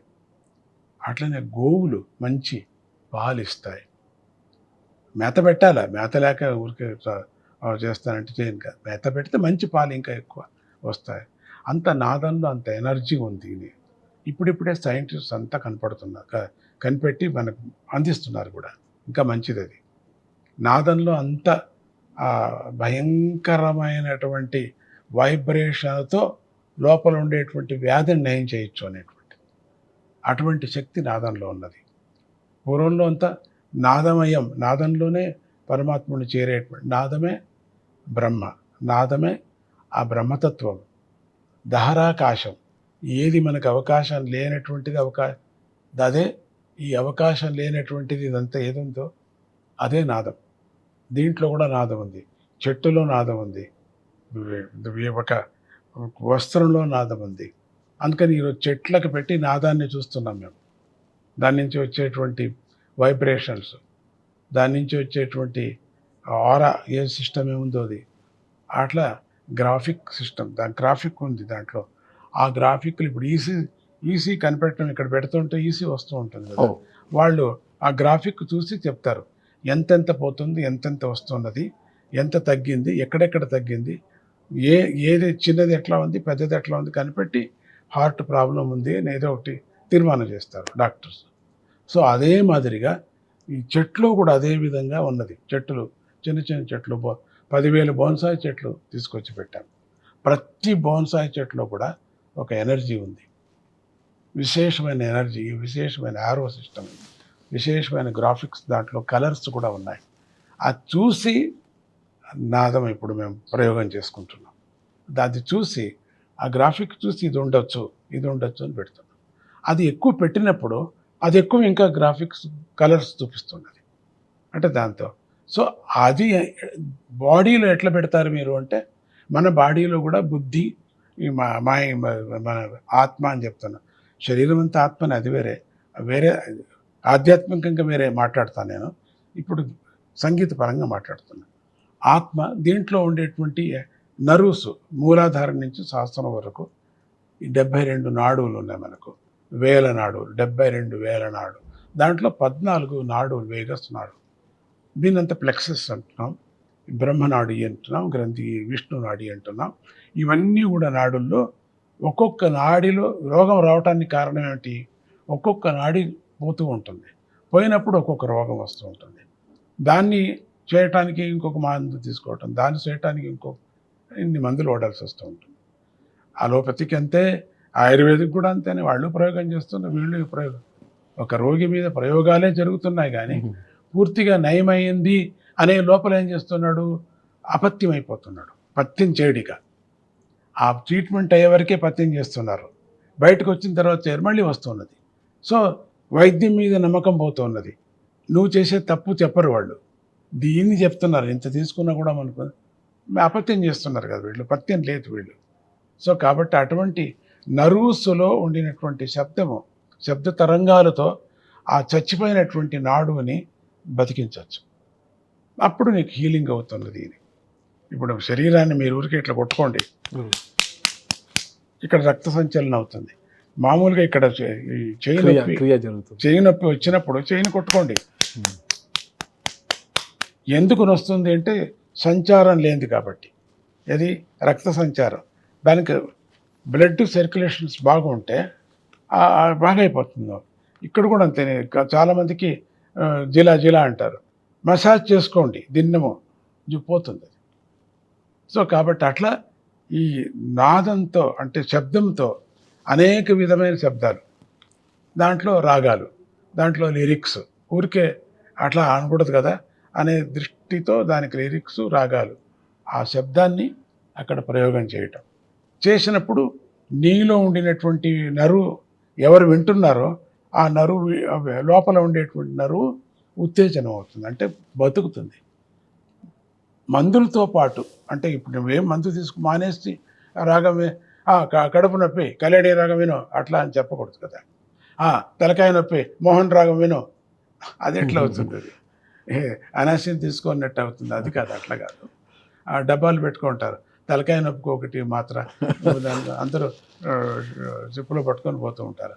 అట్లా రికార్డు చేసుకొని తలనొప్పి మోహన్ రాగం వినండి, అది ఎట్లా అవుతుంది?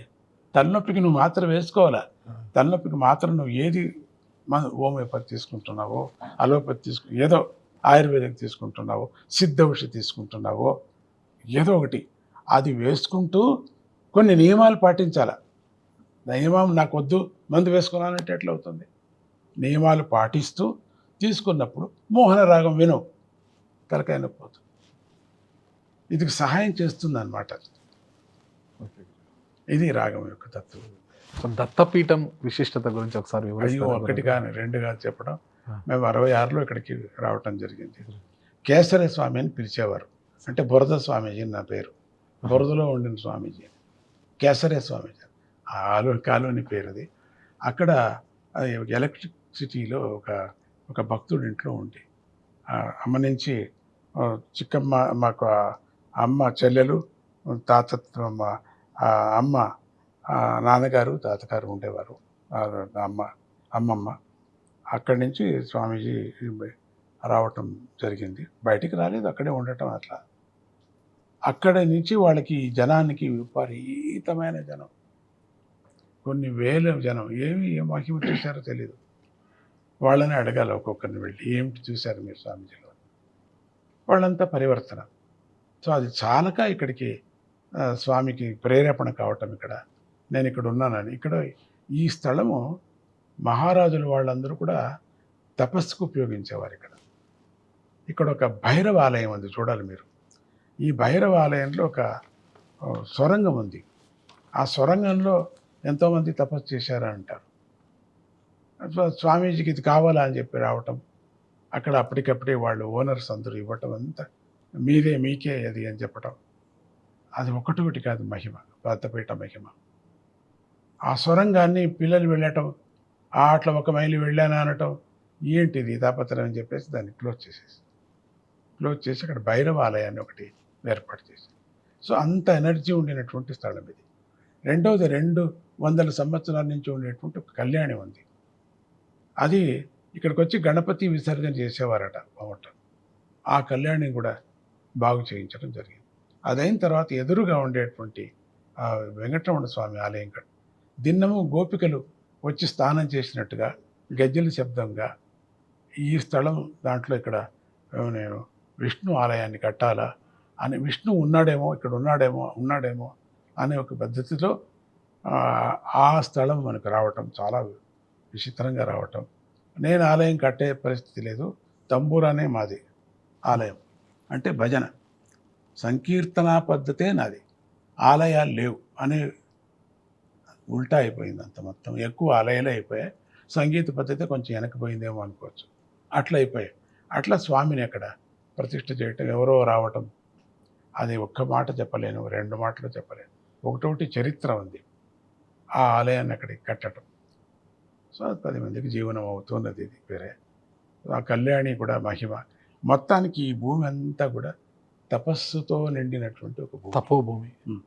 అందుకని గురువు గారికి అంటే మైసూరు నగర నడిబొడ్డునే ఎకరాల భూమి ఇస్తాం ఆశ్రమం కోసం అన్నా కూడా గురువు గారు ఈ తపోభూమిని ఇక్కడే ఆశ్రమం నెలకొల్పాలి, ఇక్కడే ఉండాలి అని అనుకోవడం వెనక కూడా ఆ తపోభూమి ఇది కాబట్టి. రెండవది ప్రేరేపణ 2 చెప్పడం జరిగింది. ఓకే, ఇక్కడ నీళ్లు కూడా లేవు ఆ సమయంలో. గురుగారు ఆ నీళ్లు లేనప్పుడు ఇక్కడ ఒక బావి ఉండింది, చిన్న బావి ఉండింది అక్కడ. ఒకప్పుడు ఇక్కడ క్షామం అనకూడదు కదా, క్షామంలాగా వచ్చిందంటే వానలు లేవు. అప్పుడే సాధారణంగా 67, 68 చూస్తే మీకు తెలుస్తుంది. ఆ సమయంలో ఈ భూమి బావిని ఇంకా తోవండి నీళ్ళు వచ్చేస్తాయని, స్వామి నీళ్లు ఉన్నాయి అక్కడ, నీళ్లు అది ఆ కళ్యాణి లాగా నీళ్లు, నాకు ఎప్పుడు నీళ్ళు, ఎక్కడ బావిని వెండిపోయినా అక్కడ ఉంటుంది నీళ్ళు, అదే నీళ్లు, మంచినీళ్ళు, మాకు అదే అభిషేకానికి అన్ని దాంట్లకు ఉపయోగించుకుంటాం నీళ్ళు. సో దీన్ని కొన్ని సందర్భాలు ఇక్కడ బాగా కలిసి వచ్చాయి. సిటీలో భూమి ఇచ్చాను అన్నారు కదా, అది వద్దని చెప్పేసాను మేము, అక్కర్లేదు పక్కనే. కొన్ని ఎకరాలు 100 ఎకరాల వరకు ఇచ్చారు, అది కూడా వద్దన్నాం, ఇక్కడ కావాలని, తపోభూమి కావాలనుకున్నారు ఇక్కడ. అదే మీ పాదంతోనే ఇక్కడంతా కూడా మొత్తం.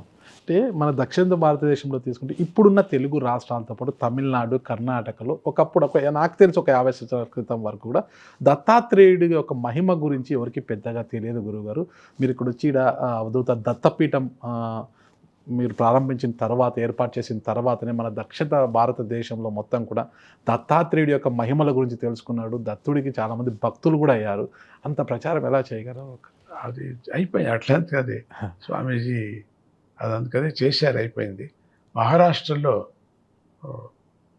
టేంబే మహారాజ్ అని ఆయన పేరు, వాసుదేవన సరస్వతి, దత్తావతార రూపం, అది దత్తాంశం, దత్తావతారం అనకూడదు నేను, మనమంతా దేవుడు, మీరు కూడా ఒక అంశమే, మీరు కూడా స్వామి అవతారమే, మీరు కూడా, ఈ అబ్బాయి కూడా స్వామి అవతారం, అందరూ అవతారాలే, అంశం. ఆ అంశం లేకపోతే మనం బతకం కదా, పరమాత్ముడి అంశం మనలో ఉంది కదా. అట్లా ఈ టేంబే మహారాజు అంశం చాలా పెద్దది అయింది. ఆయన దత్తస్తవాన్ని ఒకటి రచించారు. ఎప్పుడు వచ్చిందంటే పింగళ నాగుడే చెప్పినటువంటిది ఆయనకు వచ్చింది. అది పింగళ నాగుడు చెప్పుకుంది దత్తాత్రేయుడి దర్శనం అయినప్పుడు, ఇప్పుడు 6వ అవతారం అది దత్తుడిది, అప్పుడు చెప్పినటువంటిది ఆ స్వరం పూర్తి ఈయనకు వచ్చి ఈ టేంబే మహారాజు ఆయన ప్రచారం చేశారు. మహారాష్ట్రంలో దత్తుడి ప్రచారం చాలా ఉంది, ఊర్లో ఉంది. గురువు దత్తుడు విఠల అమ్మవారు, ఇంత తప్పితే ఇంకేం లేదు అక్కడ. అక్కడ కూడా చేస్తున్నాం ఆశ్రమం, మహారాష్ట్రలో కూడా. అదైన తర్వాత స్వామీజీ ఈ దత్తావతారం, అమ్మ చెప్పింది, అమ్మలు వచ్చారు కాదు, అట్లా అందరికీ దత్తావతారం, దత్తుడు యొక్క అవతారం, దత్తుడు యొక్క అనగా వ్రతం చాలా విశేషం, సత్యనారాయణ వ్రతం మాదిరి మీరు చేయండి మీకు అనుభవం అవుతుంది అన్నారు స్వామి గారు. కొన్ని వేల మందికి చేశారు, అనుభవం అయింది, ఒక్కొక్కరికి అనుభవం, చెప్పలేనంత అనుభవం. కోరికలతో చేయకూడదు, నాది ఒక సిస్టమ్ ఉంది, కోరికతో భజించొద్దు, కోరికతో జపం చేయొద్దు, కోరికతో అభిషేకం చేయొద్దు, కోరికతో నా దగ్గర రావద్దండి అని చెప్తుంటా. నీవు చేయండి అంతే, మామూలు చేయండి అంతే. గురువుగారు చెప్పారు కదా, చేయండి అంతే. మీరు చెబుతున్నారు కాబట్టి నాదొక చిన్న ప్రశ్న గురువుగారు. లలితా సహస్రనామము, విష్ణు సహస్రనామము, శివస్థుతి, ఇవన్నీ కూడా మనము శివస్థుతి, స్థుతి అంటే మనము పొగట్టము, ప్రశంస అనుకోవచ్చు. అంటే ఆ, మీరు అన్నట్టుగానే ఇప్పుడు మనం దేవుల లలితా సహస్రనామం చేసిన, విష్ణు సహస్రనామం చేసిన, శివస్థుతి చేసిన, వాళ్ళని పొగుడుతూ చేయడమే కదా గురువుగారు. అంటే దేవుళ్ళను కూడా మనం పొగుడుతూ అంటే పొగటం కాదు అది. అక్కడ ఇప్పుడు ఆంజనేయ స్వామికి ఒక శాపం వచ్చింది. ఆయన చిన్నప్పుడు చాలా గలాటా చేసి హోమకుండాల మీద నెగరటం ఇట్లంతా చేసి అయితే అప్పుడు శపించారు. అప్పుడు వచ్చి నీకు అన్నీ ఏమీ లేకోకుండా మతిమరపు వచ్చిపోయి ఆయన మతిమరపు ఆ చేష్టలు మానేశాడు, అది వేరే. ఆయనకి మతిమరపు లాగా వచ్చినట్టు అయిపోయింది. అయితే అప్పుడు తల్లి అడిగింది, అయితే ఇట్లా చేస్తే ఎట్లా అవుతుంది, ఏదన్నా విమోచనం చెప్పండి అంటే, ఎవరు వీడిని జై జై జై జై జై అంటారో అప్పుడు వాళ్ళని అనుగ్రహిస్తాడు, ఆయన విశ్వరూపం చూపిస్తాడు. అదే పద్ధతి అన్ని దేవతలకు అంతే. ఇక ఆయన వాళ్ళని పొగటం కాదు అక్కడ. నేను తెలుసుకున్నాను, నేను మహిమ, నేను తెలుసుకున్నాను అని అర్థం, అంతే. కానీ జై అంటే ఎవరికి జై? ఇప్పుడు మనం లాయర్ దగ్గరికి వెళ్తాం, నాకు నా సమస్య మీరు జయించండి, మీరు జయకారం తీసుకురావాల్సిందే. ఎవరు? క్లయింట్ అంటాడు కదా, లాయర్ని బతిమాలుతాడు కదా, మీకు ఇంత ఫీజు ఇచ్చా, మీకు ఇంత పూజ చేశా, ఇంత వ్రతం చేశా అని అర్థం. ఇక్కడ పూజ చేశా, నాకు జయం వచ్చేటట్టు చేయండి, మా లాయర్ గారికి జయం, మా లాయర్ గారికి జయం. ఇక్కడ స్వార్థం ఉంది. లాయర్ స్వార్థం ఉంది. లాయర్ జయం వస్తే ఎవరికి అవుతుంది? క్లయింట్కి అవుతుంది, లాయర్కి కాదు అది. అందుకని ఆ పొగడత ఎవరికి? ఆ జై జై పొగడతా మనకి. దేవుడు తీసుకోడు జయుడికి. దేవుడికి ఎందుకు పొగడతా? మనం పొగడించడానికి అవుతుందా వాడిని? ఆ పుష్పానికి కలర్ వేస్తారా మీరు? రోబోట్ లాగా చేశారు కానీ మనిషిలాగా చేయలేదే వాళ్ళు. ఇంకా రోబోట్ అవును బాగుంది, కరెక్ట్గా చేశారు, అంతా మనిషిలాగా చేశారు, కానీ మనిషి కాదు కదా. ఆ సృష్టి పరమాత్ముడికే తెలుసుది. ఒక్క క్షణం భూమి చుట్టేది అటు ఇటు అయిపోయినా, ఒక్క క్షణం సూర్యుడు ఉదయించి ఉదయం ఎక్కువైనా లేక తక్కువైనా కూడా అల్లకల్లోలం అయిపోతుంది. సో అది బ్యాలెన్స్తో జరుగుతుంది. ప్రపంచం అంతా కూడా మ్యాగ్నెట్ కాదు, ఇది బ్యాలెన్స్తో జరుగుతున్నది. అట్లనే బ్యాలెన్స్ మనిషి ఉంటే బాగా బతుకుతాడు. బ్యాలెన్స్ తప్పుతూనే ఇక అంతే, ఇక అన్ని రోగాలు వస్తాయి. సో అవధూత దత్తపీఠం ఏర్పాటు వలన దక్షిణ భారతదేశంలో దత్తాత్రేయుని కొలిచేవారు ఎక్కువైపోయారు. దత్తాత్రేయుని మనం స్తుతించిన ప్రతిసారి కూడా శ్రీ గణపతి సత్యానంద స్వామీజీ గారు అందరికీ గుర్తుకొస్తుంటే మీరు అంతలా ప్రాచుర్యము చేశారు. అది వాడి కృప, అంతేగాని నాది ఏమీ లేదు. నాకేం తెలియదు కూడా. ఎందుకు నాకే అనుకోవాలా? అది నేనే ఒక ఇన్స్ట్రుమెంట్ అంతే. నన్ను ఇన్స్ట్రుమెంట్ చేశాడు భగవంతుడు అనే బదులు నేనే ఒక ఇన్స్ట్రుమెంట్. అట్లా అయిపోయింది. దత్తపీఠాలు రాష్ట్రంలోనే కాకోకుండా దేశ విదేశాల్లో కూడా ఉన్నాయి. ఎక్కువ పీఠాల్లో మరకత మూర్తులు ఎక్కువగా ఉంటారన్నమాట. కారణం ఏంటి? ఆ విశిష్టత ఏంటి? అది మరకత మూర్తులు కారణం ఒకటైంది. ఒక ముస్లిం భక్తుడు అప్పాజీ స్వామీజీ దగ్గర వచ్చేవాడు. అతను ఈ గని పెట్టుకునేవాడు, అంటే మైన్స్. ఒకరోజు వచ్చి అప్పుడప్పుడు వచ్చేవాడు. ఒకరోజు వచ్చి ఏడిచాడు, నేను మూసేస్తున్నాను గని అన్నాడు. ఎందుకు? తగ్గిపోయింది వ్యాపారం, కాంపిటీషన్ అయిపోయింది, తగ్గిపోయింది. మరి ఏం చేస్తా? వేరే వ్యాపారం పెట్టుకుంటా నేను. ఓహో లేదయ్యా, నాకు అక్కడ ఏదో పదార్థం ఉంది, తీసుకురాపో. ఏముంది స్వామి అక్కడ? గ్రానైట్ తప్ప. ఇల్లు చూడు, నాదేదో ఉంది చూడు. వెళ్ళి చూస్తూనే ఒక పెద్ద బండ, దిన్నము చూస్తున్నాడట, దిన్నము దాన్ని పట్టుకొని దిగుతున్నాడు. అదే మరగతం, పెద్దది. మరగతం అంటే దాంట్లో ఉత్కృష్టమైన మరగత దొరికితే రాళ్ళంతా ఉంగరాలకంతా చేసుకుంటారు. లోపల వెళితే ఉత్కృష్టం ఉంది దానికి. బయటికి తీశాడు. ఆ కమ్యూనిటీ వాళ్ళందరూ కూడా, ఇంత పెద్దది కదా, నువ్వు బాగుపడిపోతావు, నీ అప్పులన్నీ పోతాయి. అబ్బా, నేను స్వామీజీకి ప్రామిస్ ఇచ్చాను, తీసిపోయి ఇవ్వాలని చెప్పి ఇస్తున్న దాన్ని ముట్టుకుంటూనే అక్కడ హనుమంతుడు కనపడ్డాడు దాని మీద. ఒక చోట అమ్మవారు కనపడింది. అని చెప్ప హనుమంతుడిని చేస్తామని. ఎన్ని హనుమంతులైతే అన్ని హనుమంతులు చేయటం జరిగింది. ఇంకా చేస్తూనే ఉన్నారు, ఇంకా రాయి ఉంది, ఇంకా చేస్తూనే ఉన్నారు. అందుకని మరగత హనుమంతుడిని అక్కడక్కడ ప్రతిష్ఠ చేయటం కూడా జరిగింది. 16 ఆలయాలు, 16 నక్షత్రాలు స్వామికి, 9 పాదుకా క్షేత్రాలు, నవనాథ క్షేత్రాలు.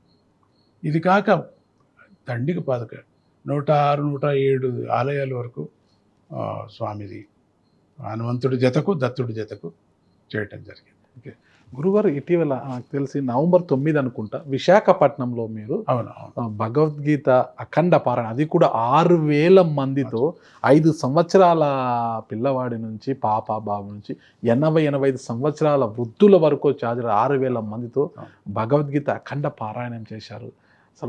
అసలు భగవద్గీతని ఒక యజ్ఞంలా తీసుకొని మీరు ఒక ప్రచారమే చేస్తున్నారు, దీని మీద అవగాహన కూడా పెంచుతున్నారు. భగవద్గీత నేర్చుకొని పరీక్షలో పాస్ అయిన వారికి మీ చేతుల మీదుగా బంగారు పథకాలు కూడా అందిస్తున్నారు. ఎందుకు గురుగారు భగవద్గీతను ఒక యజ్ఞంలో ఎంచుకున్నారు? జయలక్ష్మి మాత మొదటి ఉపదేశమే భగవద్గీత. దాన్ని ప్రచారం చేయాలన్న దృష్టి కూడా లేదు. ఒక పర్యం చిన్నప్పుడు భగవద్గీత చెప్తుంటే అపశబ్దాలు వచ్చేవి. అపశబ్దాలు ఒక 2 శ్లోకాల మీద వచ్చింది. మా అత్తగారు నా గురువు గారు ఆ టైంలో, మేనత్త గారు, ఆవిడ యోగిని, యోగాన్ని నేర్పించింది ఆవిడ. ఒక్కొక్క విద్య ఒక్కొక్కరి నుంచి నాకు వచ్చింది. దత్తాత్రేయుడికి 24 విద్యలు ఎట్లా వచ్చాయో అట్లా ఒక్కొక్క విద్య ఒక్కొక్కరి నుంచి నేర్చుకున్నా. అదంతా అవధూత అని విన్నాం గురుగారు. ఒక్కొక్కటి విద్య ఒక్కొక్క చోట నుంచి వచ్చేసింది నాకు. అదొద్దు వద్దు వద్దన్న వచ్చేసింది, వెంటబడింది. అక్కడ భగవద్గీత తప్పు చెప్పానని చెప్పేసి ఒక అత్తగారు దండించడం జరిగింది, కొట్టారు. అప్పటి నుంచి వదిలేశాను. అందుకే భగవద్గీత ఎందుకు కొట్టించుకోవటానికి నాకు వద్దులేదు. ఒక చిన్న శబ్దం అది 2 చోట్ల ఒకే శ్లోకంగా వస్తూ ఉంటుంది. అది కన్ఫ్యూషన్ అయిపోయి చెప్పేశాను. అది అక్కడ ఆవిడకి కాలేదు, కొట్టింది. అప్పటి నుంచి వదిలేశా. అయిన తర్వాత కొన్ని రోజులు అయిన తర్వాత చిన్మయానంద స్వామీజీ అయిన తర్వాత కూడా చిన్మయానంద స్వామీజీ 2 మాటలు ఆయన చూడాల్సి వచ్చింది. మా భక్తుల ఇంట్లోనే ఉన్నారు ఆయన. వెళ్ళాను, రమ్మన్నారు, వెళ్ళాను. మీ పాటలు నేను విన్నానన్నారు. సంతోషం. మీరు గిన భగవద్గీత పాడి జనానికి చెప్పితే క్రాంతి అయిపోతుంది. అది అట్లా అన్నదండి. మీరు నా వయసు కన్నా వాళ్ళది కొంచెం పెద్ద ఆయన. మీరు చాలా చేస్తున్నారు, ఇంగ్లీష్ అద్భుతంగా మాట్లాడుతున్నారు, మీరు ప్రపంచాన్ని అల్లాడిస్తున్నారు. నేను ఇంగ్లీష్లో అల్లాడించేది నువ్వు ఇండియాలో అల్లాడించలేకపోతున్నా అన్నారు. ఎందుకు అట్లా అంటారు? మీరు ఒక్కరు కూడా గంటపాఠం చేయలేకపోతున్నారు, లెక్చర్స్ వింటున్నారు, లెక్చర్స్ బాహ్యాట్ చేస్తున్నారు. నువ్వు చెప్పకూడదా నాయన అన్నారు. చూస్తామన్నా. సడన్గా ఒకరోజు అనిపించి ఆయన ఇక్కడే హార్ట్ ప్రాబ్లంతో పాపం మైసూర్లోనే ఉండి కొన్ని రోజులు ఆయన సెక్రటరీ నా దగ్గర పంపించారు, సేవ చేయిపో అని. ఎవరు లేరు, స్వామీజీ దగ్గరికి వెళ్ళలేరు. చాలా మంచి ఆయన, మంచి హృదయం, మహానుభావుడు. సడన్గా జ్ఞాపకం వచ్చింది. మళ్ళీ వచ్చి అయితే భగవద్గీత నేను చేయాలని చెప్పేసి అమెరికాలో పిల్లల దగ్గర చాలా చిన్న చిన్న పిల్లలు విపరీతంగా కిందన జోగి పిల్లలు వస్తారు కదా, అట్లా ఏముందని వస్తారు. నేను వాళ్ళకి ఏది మాయా మంత్రం అదంతా ఏమీ చేసేది లేదు. అయినా వచ్చేవాడంతా వచ్చి కూర్చున్నారంతా. ఒకరోజు స్వామీజీ వెళ్ళిపోవద్దండి, ఇక్కడే ఉండండి, వెళ్ళిపోవద్దండి, స్వామీజీ డోంట్ స్టే హియర్, ఉండండి, ఎప్పుడు ఇక్కడ ఉండండి. సడన్గా అన్న అయితే మీరు భగవద్గీత నేర్చుకుంటే నేను వస్తాను. 8 మంది లేక 18 మంది భగవద్గీత నేర్చుకున్నారు. బాయ్హార్ట్ చేసేసారు. 6 నెలలకంతా చేసేసారు. మళ్ళీ వెళ్ళాల్సి వచ్చింది. వాళ్ళతో చేసి వాళ్ళకి బహుమానం ఇవ్వటం. అది ఎంత ప్రచారం, వైరల్ అయిపోయింది. ఇక అమెరికా అంతా మొత్తం మొదలు పెట్టుకున్నారు. మన 40,000 మంది ఉన్నారు అక్కడ. 4 మాటలు చేశాను, మళ్ళీ పెడుతున్నాను. మీరు అమెరికా అంటే నాకు గుర్తుకొచ్చింది, డల్లాస్లో అనుకుంటా. మీరు డల్లాస్లో కార్యసిద్ధి హనుమంతుని విగ్రహము, ప్రపంచంలో అక్కడ పెద్ద విగ్రహం అక్కడ తిరుపతినే. అది హనుమంతుడు తిరుపతి చేసేసాడు. అసలు అక్కడ భక్తాదులు రోజు రోజుకి లక్షలు పెరిగిపోతున్నారు అంటున్నారు అసలు. శైలి చేత కావటం లేదు, మెయింటైన్ చేయటం కష్టంగా ఉంది. 26 30 ఎకరాలు కార్ పార్కింగ్ తీసుకున్నా చాలటం లేదు. సో ఇప్పుడు అంతా టైమింగ్స్ పెట్టాల్సి వచ్చింది ఇంటర్నెట్లో, నువ్వు రావద్దు నువ్వు రావద్దు. మరి ఇప్పుడు వెస్ట్ ఆఫ్రికాలో కూడా మళ్ళా కార్యసిద్ధి అవును, ఆంజనేయ స్వామి విగ్రహాన్ని మీరు ప్రతిష్ఠిస్తున్నారు. అసలు అక్కడికి ఎలా, ఎవరి పిలుపు మేరకు అక్కడ వెళ్ళారు, అంటే మీరే వెళ్ళారా, ఎవరైనా పిలుపా? ఎక్కడ మరి ఏ ఆఫ్రికానా? ఆ, ఆఫ్రికాలో భక్తుల దగ్గర పెడుతున్నాను, భక్తులు. ఆ కార్యక్రమాన్ని చేయడానికి పెడుతున్నాను. ఓకే. అక్కడ 2 భక్తులు బలంగా ఉన్నారు. ఇంకా నేను పర్మిషన్ ఇవ్వలేదు ఓకే. సౌత్ ఆఫ్రికాలో. అక్కడ వచ్చి ప్రెసిడెంట్ వాళ్ళందరూ వచ్చారు స్వామీజీ కాన్సర్ట్ కోసం. ఓకే. కాన్సర్ట్కి పిలిచారు, కాన్సర్ట్కి పిలిచారు ట్రినిడాడ్. ట్రినిడాడ్లో. అవును. సౌత్ ఆఫ్రికా అంటే అది ట్రినిడాడ్ వెస్ట్ ఇండీస్. ఉమ్.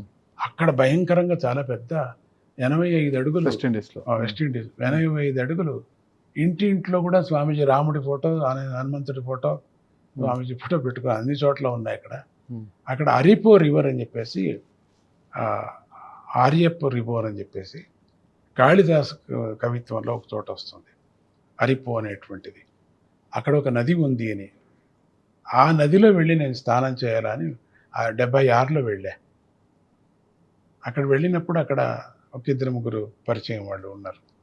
ఆ అరిపో రివర్ వెళ్ళి అడవికి వెళ్ళాం, 5-6 కొండలు దాటి వెళ్ళాలి. అక్కడ పారుతూ ఉన్నది. అక్కడ దాని పేరు పెట్టి ఇప్పుడు అక్కడ ఒక శివాలయం కూడా చేశాం. ఓకే. గవర్నమెంట్ వాళ్ళు 30 ఎకరాలు ఇచ్చారు అక్కడ ట్రినిడాడ్ గవర్నమెంట్. అక్కడ ఈ సిటీలో కూడా ఒక 10-12 ఎకరాల్లో చాలా పెద్ద ఆంజనేయ స్వామిని, అమ్మవారిని, రాముణ్ణి అంతా అక్కడ పెట్టడం, గణపతిని. అక్కడ భజన్స్ ఆధ్యాత్మికంగా జరుగుతాయి. కొన్ని లక్షల మంది చేరుతూ ఉంటారు హనుమాన్ చాలీసాకి. ఓకే, మనం ఇప్పుడు గురుగారు కుల వివక్షత గురించి మాట్లాడుకున్నాం గారు, కానీ మీరు అహోబిలంలో గిరిజనుల కోసం ఒక పాఠశాల నిర్మిస్తున్నారు. ఎన్నో అడ్డంకులు వచ్చినా దాన్ని దాటుకొని ఒక పాఠశాలని అది పూర్తి చేయబోతున్నారు. ఎందుకు గురుగారు? ఒకవైపు కుల వివక్షత పెరిగిపోతుంటే మీలాంటి గురువులు కుల వివక్షతను పక్కన పెట్టి గిరిజనులపై ప్రేమను పెంచుకొని గిరిజనుల కోసమే ఒక పాఠశాల కడుతున్నారు అక్కడ. ఎందుకు గిరిజనులు అంటే మీకు అంత ప్రేమ? ఒట్టి గిరిజనులు ఒకటే కాదు, అందరి మీద ఉంది. అని ఉపయోగించుకునే విధానం కూడా వాళ్ళ దగ్గర ఉండాలి కదా. ఒకటి, స్వామీజీ పుట్టినప్పుడు గిరిజన వాళ్ళు తీసుకుపోయినారు అని ఒక పిల్ల దొరికింది, శిశువు దొరికింది. ఆ ట్రైబల్స్ మళ్ళీ తీసుకొచ్చారు అని చెప్పేసి వాళ్ళ మీద కొంచెం అయితే వాళ్ళకి ఏదైనా ఒకటి చేయాలా అని చెప్పేసి ఆ ఊర్లోనే ఎక్కడ నన్ను తీసుకువెళ్ళారో అక్కడే వాళ్ళకు ఒక స్కూల్ కట్టాలా అని చెప్పేసి వద్దు అన్నారు. గవర్నమెంట్ నుంచి మేము చేయించుకుంటాం, అయితే నా నుంచి ఏం కావాలి మీకు అంటే సంవత్సరానికి ఒక దర్శనం ఏంటి చాలు, వాళ్ళ ఎంత మంచి గుణం వాళ్ళకి. సో అప్పటి నుంచి కొంచెం మనసులో ఉంది ఒక స్కూల్ కట్టాలని చెప్పేసి. అహోబిలానికి వెళ్ళినప్పుడు అక్కడ ట్రైబల్స్ మీద ఆశ ఉన్నప్పటికీ కూడా మార్పిడి కొంచెం జరుగుతూ ఉండి సందర్భాలు వచ్చాయి అక్కడ.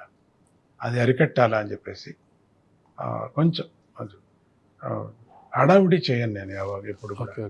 ఎక్కువ ప్రచారం చేసేది ఇంత, ప్రచారం ఇంత నాకు ఇష్టం బాగలేదు. చేసేది ఇంత చేయాల, ప్రచారం ఇంత ఉంటే చాలు అంతే. మీ జన్మ వృత్తాంతం గురించి తెలుసుకోవాలని ఉన్నారు. ఎందుకంటే మీరు కర్ణాటక ప్రాంతంలో మేకదాటు అనే గ్రామంలో, అది కూడా నదీ సంగమ ప్రాంతంలో మీరు జన్మించారు. మీ తండ్రి గారేమో గుంటూరు నరసింహశాస్త్రి గారు ఆంధ్ర ప్రాంతం వారని తెలిసింది. మాకు తెలిసి మీరు మేకదాటు గ్రామంలో జన్మించారు, అది నదీ సంగమ ప్రాంతంలో. కానీ కొంతకాలం మీరు ఉమ్మడి అనంతపురం జిల్లా రాప్తా నియోజకవర్గంలోని బొమ్మేపర్తి గ్రామంలో కొంతకాలం ఉన్నారు. అక్కడ నుంచి రాయలసీమ పరిధిలో పొద్దుటూరులో కూడా కొంతకాలం ఉన్నారు, అక్కడ శివాలయంలో అని తెలిసింది. ఒక్కసారి మీ జన్మ వృత్తాంతం గురించి తెలుసుకోవాలి. మీరే చెప్పేశారు అంత కరెక్ట్గా. ఎక్కడ ఒకదానికి ఒకటి కరెక్ట్గా ఉంది లింకు. అది నాన్నగారికి మొదటి భార్య పోయిన తర్వాత ఆయనకు భ్రమ పిచ్చిలాగా అయిపోయింది. ఎందుకంటే నైవేద్యం అంటే నైవేద్యం తీసుకొచ్చి పెట్టేది, నరసింహ ఉపాసకులు ఆయన. ఆవిడ పోయిన తర్వాత ఆయన ఒక మాదిరి అయిపోయారట. పోయి ఇంకా ఊర్లు తిరగటం అయిపోయింది. అప్పుడు వాళ్ళ అక్కగారు వెంకమ్మ అనేది అక్కగారు ఆయన తీసుకొని అన్ని యాత్రలకు వెళ్ళారట. అన్ని యాత్రలు చూపించారట. ఆ యాత్రలు చూపించే సమయంలో బెంగళూరుకు వచ్చారట. బెంగళూరుకు వచ్చినప్పుడు ఫస్ట్ బెంగళూరు ఫస్ట్ బస్సు మేకదాటికి వేశారాడ. ఆ ఫస్ట్ గవర్నమెంట్ బస్సు అది. ఆ బస్సులో ఎవరు వెళ్ళలేదు, వీళ్ళు వెళ్ళే బస్సు కరెక్ట్గా మేకేదాటిలో దిగింది. ఇక్కడ సంగమ క్షేత్రం చూడటానికి బాగుంటుంది స్థలము. అర్కావతి, కావేరి, గుప్తగామిని, ఆ కొండలు అద్భుతంగా ఉంటుంది, దృశ్యం చాలా అద్భుతంగా ఉంటుంది. ఆ ఏరియాలో వెళ్ళి దిగారు వీళ్ళు. ఈయనకు ప్రజ్ఞ సరిగా లేదు. ఆ బస్సు ఎక్కటం కూడా ఎవరో వచ్చి, నీ తమ్ముడికి బాగా కావాలంటే ఈ బస్సు ఎక్కి వెళ్ళు, నువ్వు అక్కడ మేకేదాటికి వెళ్ళు, సంగమేశ్వర ఉన్నాడు అక్కడ, ఈశ్వరుడు, దర్శనం చేయి నువ్వు అని అంటే, బాలకుడు ఇంత రానాయన, మా అత్తగారు అన్నట, రానాయన నువ్వు ఎంత మేలు చేసావు, బస్సు చూపించావు, రాగా మాతో అంటే, అబ్బా నేను రావడానికి వీల్లేదని వెళ్ళిపోయి, నీ పేరేంటని, నా పేరు గణపతి అని చెప్పి వెళ్ళిపోయాడు. అక్కడంతా వెతికారు, దొరకలేదు. సరే బస్సు బయలుదేరారు. ఈయన్ని వేసుకొని, ఈ పిచ్చి ఆయన వేసుకొని వచ్చారట. అక్కడ దిగుతూనే బస్సు ఆయన చెప్పాడట, ఎవరు లేరు, ఉండేదే మీ ముగ్గురు, మీరు బస్సు తిప్పుకుంటున్నాను, నేను బయలుదేరిపోతాను అంటే, లేదండి స్నానం చేసుకొని వస్తాం, ఇంత దూరం వచ్చాం కదా. వీడు స్నానానికి దిగుతూనే బస్సు వెళ్ళిపోయాడు, చూడలేదు, వెళ్ళిపోయాడు. ఎంతసేపు వచ్చేది వీళ్ళని. ఈ మధ్యలో ఏమైందట, అమ్మకు వాళ్ళ నాన్నగారికి చెప్పేదట, నాకు ఒక స్వప్నం వచ్చింది నాన్న, ఈరోజు సాయంత్రం లోపు ఏ మగవాడు వస్తాడో వాడు పెళ్లి చేసుకోవాడిని. ఇది ఏంటి ఆ స్వప్నం, ఇదేం స్వప్నం ఇది, నీకెవరు ఎట్లా చెప్పారంటే, దత్తుడు చెప్పాడు నాకు. ఇది ఎక్కడ ఉందిరా నీకు అని అనుకున్నారట. ఒక యోగి, 120 ఏండ్ల యోగి, ఒక సూఫీ వచ్చి అక్కడ చేరుకున్నాడట. ఆయన ఎలగొట్టడానికి ఎంతో చూశాడు తాతగారు, వెళ్ళలేదు. నా గురువుని చూసుకొని పోతాను. ఎక్కడి నుంచి వస్తాడు గురువు? నీ ఇటువంటి కూతుర్లో పుడతాడు గురువు. దానికి పెండ్లే కాలేదు, ఎట్లా పుడతాడు? వెళ్ళిపోండి, లేదు అవుతుంది, నేను ఉంటాను. అదైన తర్వాత ఈ స్నానం చేస్తూ అయిన తర్వాత బస్సు వెళ్ళిపోయింది. ఈ వెంకమ్మ కొంచెం ఆచారాలు ఎక్కువ, మడుగు ఎక్కువ, ఎవరు లేరే, ఏం దిక్కు ఇక్కడ, ఏం దిక్కు, అడవి ఇది, విపరీతమైన అడవి. ఇప్పుడంతా కొంచెం బాగా చేశారు. ఒక చిన్న దీపం కనపడిందట. ఆ రోజు తాతగారు ఏం చేశారు, పని మనుషులందరూ ఎవరు రాకోకుండా చూశారు. అన్ని గేట్లు, అన్ని చోట్ల అన్ని కంచెలు కట్టేసి అంత కాపలా పెట్టేశాడు ఆయన. ఈ వెనకతట్టు దారి ఆయన భద్రం చేయలేకపోయాడు. ఏనుగులు, పులులు వస్తూ ఉంటాయి అక్కడికి ఇప్పుడు కూడా ఏనుగులు వస్తూ ఉంటాయి అక్కడ. దీపం కనపడింది. ఈ వెనకతట్టు దారి నుంచి వీళ్ళు వెళ్ళారు. ఏదో ఇల్లు కనపడుతుంది, వెళదాం, తలదాచుకోవాలి కదా, వెళదాం. అది తాతగారి ఇల్లు. వీళ్ళు లోపల కూర్చున్నారు ఇద్దరు, తాతగారు బయట కాపలా ఉన్నారు. లోపలికి వస్తే వీళ్ళు ఎవరు,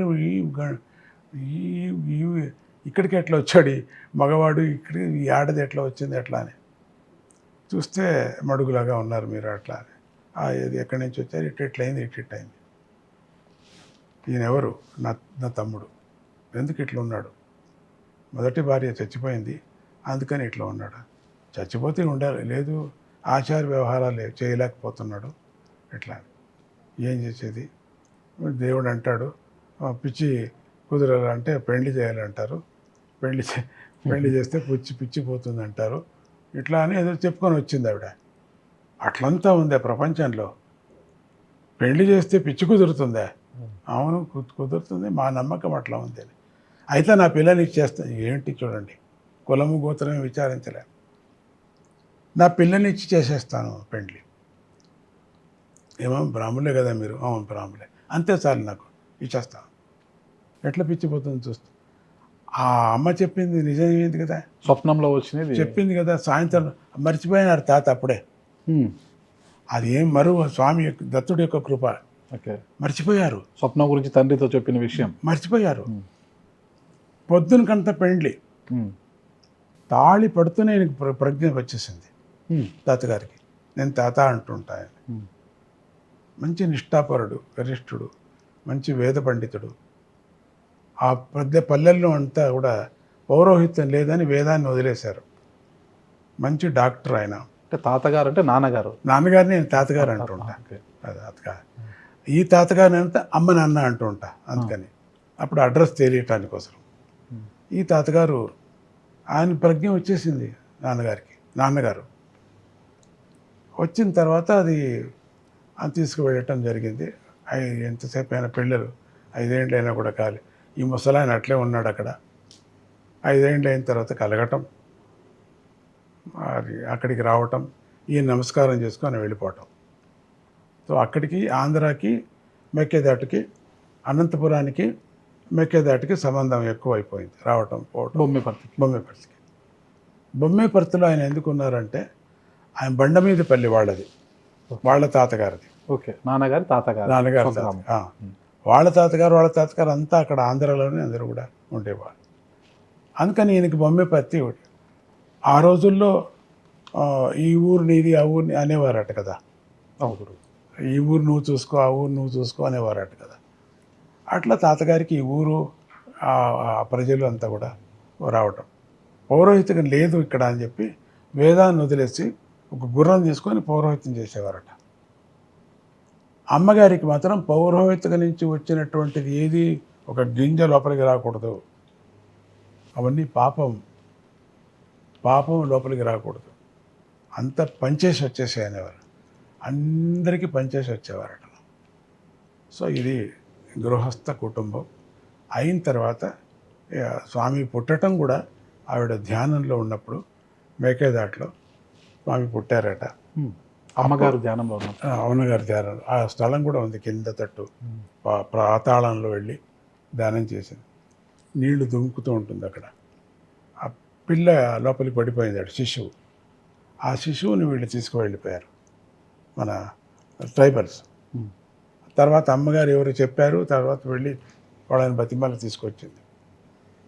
అర్కావతి నది యువతల తీసుకువెళ్ళి భూస్పర్శ చేశారు శిశువుని.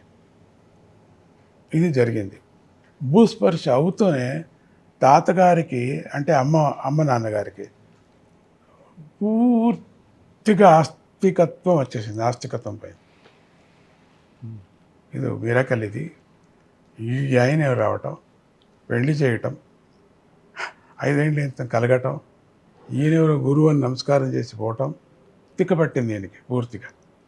ఈ శిష్యుని తీసుకొచ్చి ఇక్కడ వేయటం, వేస్తూనే నాకు తిక్కపట్టింది ఇప్పుడు అని మొత్తం అన్నీ వదిలేసి బయటకు వచ్చేసారు. ఇది నా జీవిత చరిత్ర. ఆ శిశువే మీది కదా గురుగారు? ఆ శిశువే ఈ శిశువు. అంతా అన్నీ బయటకు వచ్చేసారు వాళ్ళు. దాని లోపల చాలా కలిగాయి. నాకు ఒక చిన్న అనుమానం ఉంది. అమ్మగారు ధ్యానంలో ఉన్నప్పుడు శిశువు జన్మ అది మనం అడగద్దండి. జన్మ రహస్యం అది. అక్కడికి వచ్చి విశ్వనాథ్ శర్మ గారు వచ్చారు ఇక్కడికి. విశ్వనాథ్ బాలమురళి బాల ఎస్పి బాలసుబ్రహ్మణ్యం. మేము కథ రాయాలా, మేము చేయాలా, సినిమా చేయాలని అక్కడికి వచ్చేలోపు ఆపేశాను. అది నాకు తెలీదు, నన్ను అడగద్దండి. మరి మీ విద్యాభ్యాసము అదంతా కూడా ఎక్కడ? అన్ని చోట్ల అదే చెప్పాను కదా, హిప్పీ లాగా మాది. హిప్పీ అంటే ఇక్కడ కొన్ని రోజులు, అక్కడ కొన్ని రోజులు, ఇక్కడ కొన్ని జిప్సీ లాగా నా జీవితం జరిగింది. అంటే స్కూల్కి వెళ్ళేవారా గురువు? స్కూల్కి వెళ్ళాను. బొమ్మపేటలో కూడా బండమీదపల్లిలో స్కూల్కి కొన్ని రోజులు వెళ్ళా, 4వ క్లాసు అట్లంతా. తర్వాత పొట్టి శ్రీరామ స్కూల్లో ఒక సంవత్సరం చదివా. పొట్టి శ్రీరామ ఇప్పుడు ఉందో లేదు తెలియదు. అనంతపురం ఉంది గురుగారు, ఫస్ట్ రోడ్లో ఉంటుంది. అవునా? అది తెలియదు. అది గ్యాప్ ఒక సంవత్సరం అక్కడ. అదైన తర్వాత పొద్దుటూరులో ఒక సంవత్సరం అక్కడ. తర్వాత మైసూరుకి వచ్చాను కదా. మైసూరులో సార్వజనిక హై స్కూల్ వరకు అక్కడ చదవటం. ప్రతినిత్యం 15 కిలోమీటర్లు నడుచుకొని రావటం, నడుచుకొని పోవటం స్కూల్కి. ఇట్లా 1, 2, 3, 4 చోట్ల విద్యాభ్యాసం. సో మా పెద్దమ్మ ఉండేది, ఆవిడ తమిళు, తెలుగు, మలయాళం ఇవన్నీ కూడా. అది అరవం కదా, ఇది మరాఠీ, హిందీ అన్నీ వచ్చేసాయి. మీకు ప్రపంచ భాషతో పాటు అన్ని భాషలు కూడా విని అంతేగాని నేనేమి రాయలేదు. నాకు ఇప్పుడు రాయటానికి కూడా రాదు. ఏదో భజన రాస్తూ ఉంటాను, లేదని కాదు, విపరీతంగా రాస్తూ ఉంటాను. భజనలు వచ్చినప్పుడంతా రాస్తూ ఉంటాను. ఇప్పుడు ఎవ్వరికీ అర్థం కాదు, కొంతమంది పండితులకే అర్థమయ్యేది అది. నా భాష కాంపౌండర్కి మాత్రం తెలుస్తుంది, డాక్టర్ రాసింది అంటారు కదా. ఈ షాప్కి తీసుకెళ్ళి 40 రూపాయలు వసూలు చేయి, ఆయనకే తెలుస్తుంది. ఇద్దరికీ రహస్యం ఉంటుంది కదా, అట్లా నాది. నా భాష వాళ్ళకే తెలుస్తుంది. గురుగారు మీ ఆశ్రమంలో మీతో పక్షులు చాలా అనుకూలంగా మాట్లాడతాయి. అమ్మ ఏం చేసి చిన్నప్పుడు నన్ను తీసుకువెళ్ళేది పక్షుల యొక్క గురుగారు చెట్ల మీద, ఆ చెట్ల మీద పాటలు పాడేది. సంగీతం చెప్పాను కదా మీకు, పండ్లు పండేది, అది పండేది. అమ్మని ఒకరోజు అడిగానట, అది కంటిన్యూ చేస్తాను మీకు. అమ్మ, పంట పండుతాయి, పాలు ఇస్తాయి, అన్నీ బాగుంది, మనుషుల మీద ఎందుకు ప్రయోగం చేయకూడదు అంటే, అది నువ్వు చెయ్యి అన్నారు అమ్మ. పోషణ నువ్వు చెయ్యను, అది ఇప్పుడు చేస్తున్నా, అది అమ్మ ఆజ్ఞతో, అది నువ్వు చెయ్యి. ఎవరెవరో ఏమేమో చేశారని చెప్పావు కదమ్మా, బాగుంది. మన 1000 ఆవులు ఉండేది మాకు అప్పుడు మేకదాట్లో. 1000 ఆవులు, 1000 ఆవులు కూడా ఆవిడ వీణ వాయించుకొని పాట పాడేది. ఈ కెమెరాలు మీరు నమ్మరు, పాలు ఇవ్వంది కూడా పాలు ఇచ్చాయి. మీరు నమ్మరు, అంతే. వద్దు, నమ్మకపోతే పర్వాలేదు. పాలు ఏది ఇవ్వవో అది పాలు ఇచ్చాయి. 1 లీటర్ పాలు ఇచ్చేది 3 లీటర్ ఇచ్చాయి. అక్కడంతా తినుకొని వచ్చేది, మేము మేత కూడా పెట్టేవాళ్ళం కాదు. అది రెండోది పంట కూడా అంతేనే, జొన్న పంట వేసేవారు, రాగులు వేసేవారు. అక్కడ భూమి కూడా బాగలేదు, అంత అద్భుతంగా ఎక్కడ పండేది కాదు, ఇక్కడ మాత్రం వచ్చేది. అమ్మ, మనకు స్వార్థం కదా, మన దీంట్లోనే కాదు, పక్క వాళ్ళు ఎక్కడ ఏది వింటారో ఈ సంగీతం, అవి అక్కడంతా పండుతుంది నాయన. నువ్వు ఇట్లా చేసావా, బాగుంది, మనుషుల మీద ఎందుకు చేయకూడదు. వాళ్ళ ముత్తాత గారి ఫ్యామిలీ, వాళ్ళ ఫ్యామిలీ వెంకటముఖి అని చెప్పేసి, ఆయన మేళకర్త అంతా చేసి, సంగీతంలో చాలా పెద్ద కుటుంబం అది వాళ్ళది. ఆ లీనియన్స్ కొంచెం ఉంది వాళ్ళది సంబంధం. వాళ్ళ నాన్నగారు అంటే వాళ్ళతో పెదనాన్నగారు ఫోటో శిల కుంభకోణంలో ఇప్పటికి కూడా ఉంది ఆలయంలో, మహాబృహదేశ్వర ఆలయంలో. వెళ్ళి పరమాచారి చెప్పారు, వెళ్ళి చూసుకొని రాపో, ఈ తాతగారు సంబంధం ఉంది అక్కడ, వెళ్ళి చూసుకొని వచ్చాను. అక్కడ సంగీతానికి ఇప్పుడు దాన్ని చేయటం జరిగింది సంగీతం. అది సంగీతం కనెక్షన్, అది ట్రైబల్స్ కనెక్షన్. ఇది ట్రైబల్స్కి ఏమైనా చేయాలని ఇప్పుడు చేస్తున్నాను అవార్డు. ఇంకో ప్రశ్న గురుగారు, 2000 దత్త జయంతి రోజున సర్వధర్మ సమన్వయం స్థాపించారంటారు గురుగారు. వాటి విశిష్టత గురించి ఒకసారి వివరిస్తారు గురుగారు. విశిష్టత ఎందుకు స్థాపిస్తారని చెప్పాను కదా. అంతవరకు నాకు దేవుడు వద్దు, దేవస్థానం వద్దు, సంగీతమే నాదమే అనుకున్నాను కదా. సడన్గా జ్ఞానోదయం అయి స్థాపించడం జరిగింది, అది విశేషత. కాన్గాపురంలో కూడా దత్తాశ్రమం ఉంది, దత్తపీఠం ఉంది గురుగారు. అంటే దత్తాత్రేయుడు, అదే నృసింహస్వామి, అక్కడ లక్ష్మీ నృసింహస్వామి నడయాడిన ప్రాంతము. భీమా నదిలో కూడా స్నానం చేసి అక్కడ ఉన్న పాదుకలను దర్శిస్తే మోక్షం కలుగుతుందంటారు. అలాంటి ప్రాంతంలో చాలామంది తల్లిదండ్రులు పిల్లలకు ఆటిజంతో బాధపడుతున్న వారిని, మూగవారిని, గుడివారిని అక్కడి నుంచి వదిలేసి వెళ్ళిపోతుంటారు. వాళ్ళు అనాథలుగా మారిపోతున్నారు. ఏంటి గురుగారు ఆ పరిస్థితి ఎందుకు వస్తుందంటారు? అది ఏమవుతుందంటే, తల్లిదండ్రులు కొంతమంది పెట్టుకున్నారు, కొంతమందికి ఆర్టిజం వచ్చిన పిల్లల్ని పెట్టుకొని వాళ్ళు యోగులు అని చెప్పేసి వాళ్ళకు నేర్పించారు విద్యను. కొంతమంది తల్లిదండ్రులు బరువు, వాళ్ళ పనులు వాళ్ళు చేసుకోవాలి కదా అని దృష్టితో ఒక నమ్మకంతో వదిలేసిపోతారు అక్కడ.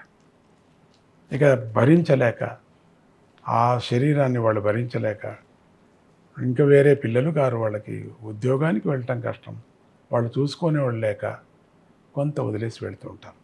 కొంతమంది పిల్లలకి బాగా అయిపోతుంది, బాగా అయిపోయి అడ్రస్సులు తీసుకొని వెళ్ళిపోయారు కూడా. కొంతమంది పిల్లలు అక్కడే ఉన్నారు. అది ఒక్కరోజు నేను గాణిగాపురం వెళ్ళినప్పుడు చూసి, దీనికి ఏదైనా చిన్న హాస్టల్ కానీ ఒక హాస్పిటల్ కానీ చేస్తే బాగుంటుంది అని ఆ ఉద్దేశంతో అక్కడ ఆశ్రమం జరగదు. ఇప్పుడిప్పుడు దాన్ని అభివృద్ధి చేస్తున్నారు, తీయటం జరిగింది. ఆ పిల్లలు కూడా అక్కడ ఉండేటువంటి పీఠాలు దండిగా ఉన్నాయి, వాళ్ళంతా అన్నం పెడుతున్నారు. వాళ్ళందరికీ చెప్పి మీరంతా చూసుకోవాలి పిల్లల్ని. ఇప్పుడు హాయిగా వాళ్ళు కప్పుకోవటం అంతా ఉంది, బాగుంది. ఒక్కటి గురుగారు, ఇటీవల కాలం ఇలాంటి గురువుల ద్వారా, అంటే గురు బోధనల ద్వారా ప్రతి ఒక్కరిలో యువతలో అంతా కూడా భక్తి భావన పెరుగుతోంది. ప్రవచనకర్తలు కూడా ఎక్కువ అవుతున్నారు. తీర్థయాత్రలు పెరుగుతున్నాయి. కానీ రోజు రోజుకి నైతిక విలువలు మాత్రం క్షీణిస్తున్నాయి. పెరగడం లేదు మనుషుల్లో. కారణం ఏంటి గురుగారు? ఇది నేను ఒకే మాటలో చెప్పచ్చు. ఒకే మాటలో చెప్పడానికి నాకు ఇష్టం లేదు. ఇది కలియుగం. ఆ కలి ప్రభావంతో భాగవతంలో చెప్పిన ప్రకారంగా నడుచుకొని వస్తున్నది. ఇది పెరగటానికి నైతిక విలువలు పోవటానికి కూడా కారణం భాగవతంలో ఒక్కొక్క కాలానికి ఒక్కొక్క ఇసువికి ఎట్లెట్లా ఉండాలని చెప్పేసి ఆ మృత్యువు తట్టు నడుచుకొని వెళుతున్నాం మనం అంతే. అది దాన్ని ఆపాలి మనం అంతే. ఓకే. హిందూ ధర్మ ప్రచారాన్ని పరిరక్షించాలంటే, హిందూ ధర్మం ఇంకా పొందాలంటే ఏం చేయాలంటారు గురువుగారు చివరిగా? హిందూ ధర్మాన్ని ఈరోజు మనం రక్షణ చేయాలంటే ఆ రక్షణ హిందూ ధర్మాన్ని రక్షణ చేయటమే హిందూ ధర్మాన్ని రక్షణ చేస్తుంది. ధర్మం రక్షణ చేస్తే ధర్మం రక్షణ చేస్తుంది. మన కర్తవ్యాన్ని మన సంప్రదాయాన్ని ప్రతి వ్యక్తులు వాళ్ళ ఇళ్లలో చేస్తూ సంప్రదాయాన్ని పూర్తిగా. రెండవది మన హిందూ సంప్రదాయం ఒక చిన్న మాట వీళ్ళందరికీ చెప్తాను. ఆ పిల్లలు కనండి. ఎందుకు కనకూడదు? పిల్లలు కనాలి. పిల్లలు మనకు కావాలా? మన సనాతన ధర్మం తగ్గిపోతున్నది. ఒకే పిల్ల చాలు ఆరోగ్యానికి, రెండే పిల్లలు చాలు గవర్నమెంట్ కోసం. అట్లా చేయకూడదు మీరు. రెండోది శరీరం భారతంలో మహాభారతంలోనే చెప్పింది. అట్లా శరీరం పాడైపోతుందని గోకర్ణుడు అనేటువంటి ఒక కథలో చెప్తారు. తనకు పిల్లలే లేక గోవుకి పుట్టడం ఇవన్నీ జరుగుతాయి. అవన్నీ చాలా పెద్ద కథ అది. అట్లా మనకు శరీరం పాడైపోతుంది, అలంకారం ఉండదు, మనకు కనకపోవటం, దీంతో ఏమవుతుంది, క్షీణించిపోతుంది. భయమేమి లేదు వేరే ధర్మం పుడుతుంది అట్లా అని చెప్పి. ఎంతైనా కూడా మన ధర్మం ఎప్పటికీ నశించదు, ఎప్పుడూ కూడా క్షీణించదు అని మాత్రం చెప్పగలను. ఎన్ని యుగాల నుంచి కూడా ఉంది. మనకు టైమే లేదు. మనకు ప్రూఫ్లు లేవు. కారణం టైం లేవు అని అర్థం. మనకు వీళ్ళు ప్రూఫ్లు పెట్టుకున్నారంటే ఇటీవల అని అర్థం. మీది ప్రూఫ్ ఏమంటే అనాది కాలం నుంచి ఉంది కాబట్టి ప్రూఫ్ లేదు మాకు. ప్రూఫ్లు ఏమని చూపిస్తూ మీరు ప్రూఫ్లు చూపిస్తున్నారంటే ఇటీవల మీది ప్రూఫ్లు. కాబట్టి ఇది ప్రూఫ్ లేనటువంటిదే మాది ధర్మం. మా ధర్మం అంటే మొట్టమొదటిది తల్లిదండ్రులు సేవ చేయండి, గురు సేవ చేయండి. అట్లా మీరు కర్మజీవులుగా కాండి. డిపెండింగ్ ఇంకోరి మీద ఆధారపడద్దండి. స్వయం శక్తి అనేది మనకుందది. ఆత్మశక్తితో మనం బతుకుతాం. అందరూ ఒక్కటిగా కలిసి ఉందాం. అది మాత్రం అందరూ జ్ఞాపకం పెట్టుకోండి. మానవులందరూ ఒకటే. కానీ వాళ్ళ ధర్మము, వాళ్ళ తత్వము, వాళ్ళ ఆచారం అంతా వేరే. మనం విమర్శించకూడదు వాళ్ళను. కానీ భగవద్గీతలో చెప్పినట్టుగా మత మార్పిడి అనేది తప్పు, నరకానికి వెళ్ళిపోతారు. మన పరమాత్ముడు దీంట్లో నేను ఇంకొకరు చచ్చిపోయి వెళ్ళు ఎవరొద్దన్నారు, ఇంక చచ్చిపో, అప్పుడు అక్కడ పుట్టు. సో మన పితామహులు ఎక్కడి నుంచి వచ్చారో దాని నుంచే మనం ఆధారం పట్టుకొని ఉండాలి. కానీ అప్పుడు ఉన్నప్పుడు మాత్రమే ఈ ధర్మం ఇంకా బాగుంటుంది, హిందూ ధర్మం. అయినప్పటికీ మీరు అట్లా చేయనప్పటికీ కూడా మన హిందూ ధర్మం మాత్రం, సనాతన ధర్మం ఎప్పటికీ నశించదు అనేది జ్ఞాపకం పెట్టుకోండి. అయినా మన సహాయం మనం చేస్తాం, దీనదళితులకు సేవ చేస్తాం. వాళ్ళు వీళ్ళు ముట్టుకోకూడదు, చేయకూడదు అనేది పద్ధతులు వదిలేసుకుందాం. మానవులందరూ ఒకటే అనే భావన పెంచుకుందాం. మనం మతముతో పోట్లాట్లు మనం తీసుకొచ్చేది వద్దు అని అంటూ, మతాన్ని వేరే విధంగా వ్యాపారం, రాజకీయంగా వాడుకోకూడదు అని కూడా మళ్ళీ మీకు చెప్తూ, వాళ్ళ ఆచారాలు వద్దు అని చెప్పాను, పెట్టుకోండి. కానీ దాన్ని బయటకు తీసుకొచ్చి రాద్ధాంతం చేసి ప్రాణాలు కోల్పోకూడదు మనం అని మళ్ళీ చెప్పుకుంటూ, అసలు ఇక నేను చెప్పాలంటే మహాభారతానికి వెళ్ళాలంటే ఇక టైం అవుతుంది. మళ్ళీ కలుస్తాను మిమ్మల్ని. నేను కలిసి ఉండను. ఈరోజు వద్దనుకున్నా, ఎందుకో ఇంటర్వ్యూ వద్దు, ఏమొద్దు, పడయానా అని ఎందుకో ఆయన చూసి మాట్లాడాలనిపించింది. సో ధార్మికంగా ఉన్నాడు, పర్వాలేదు అని మా సెక్రటరీ ప్రసాద్కి చెప్పి అడిగా. ఎందుకో నేను ఇంటర్వ్యూ ఏదే మీకు వేరే ప్రోగ్రాం ఉంది కదా స్వామీజీకి ఆ రికార్డింగ్ వెళ్ళాలని. అవును నాయనా, అది పోస్ట్పోన్ చేయి, సాయంత్రం పెట్టుకుందాం. ఎందుకో నేను వెళ్ళాలని ఉంది నాకు. మరి మీరే కదా నేను వద్దన్నారు, అట్లన్నారు, ఎట్లన్నారని. నా కథ నీకు తెలుసు కదా. ఆయన చూస్తే నాకు ఎందుకో ఇవ్వాలనిపించింది, వచ్చి ఇవ్వటం జరుగుతుంది. మళ్ళీ మళ్ళీ మిమ్మల్ని చూస్తాను.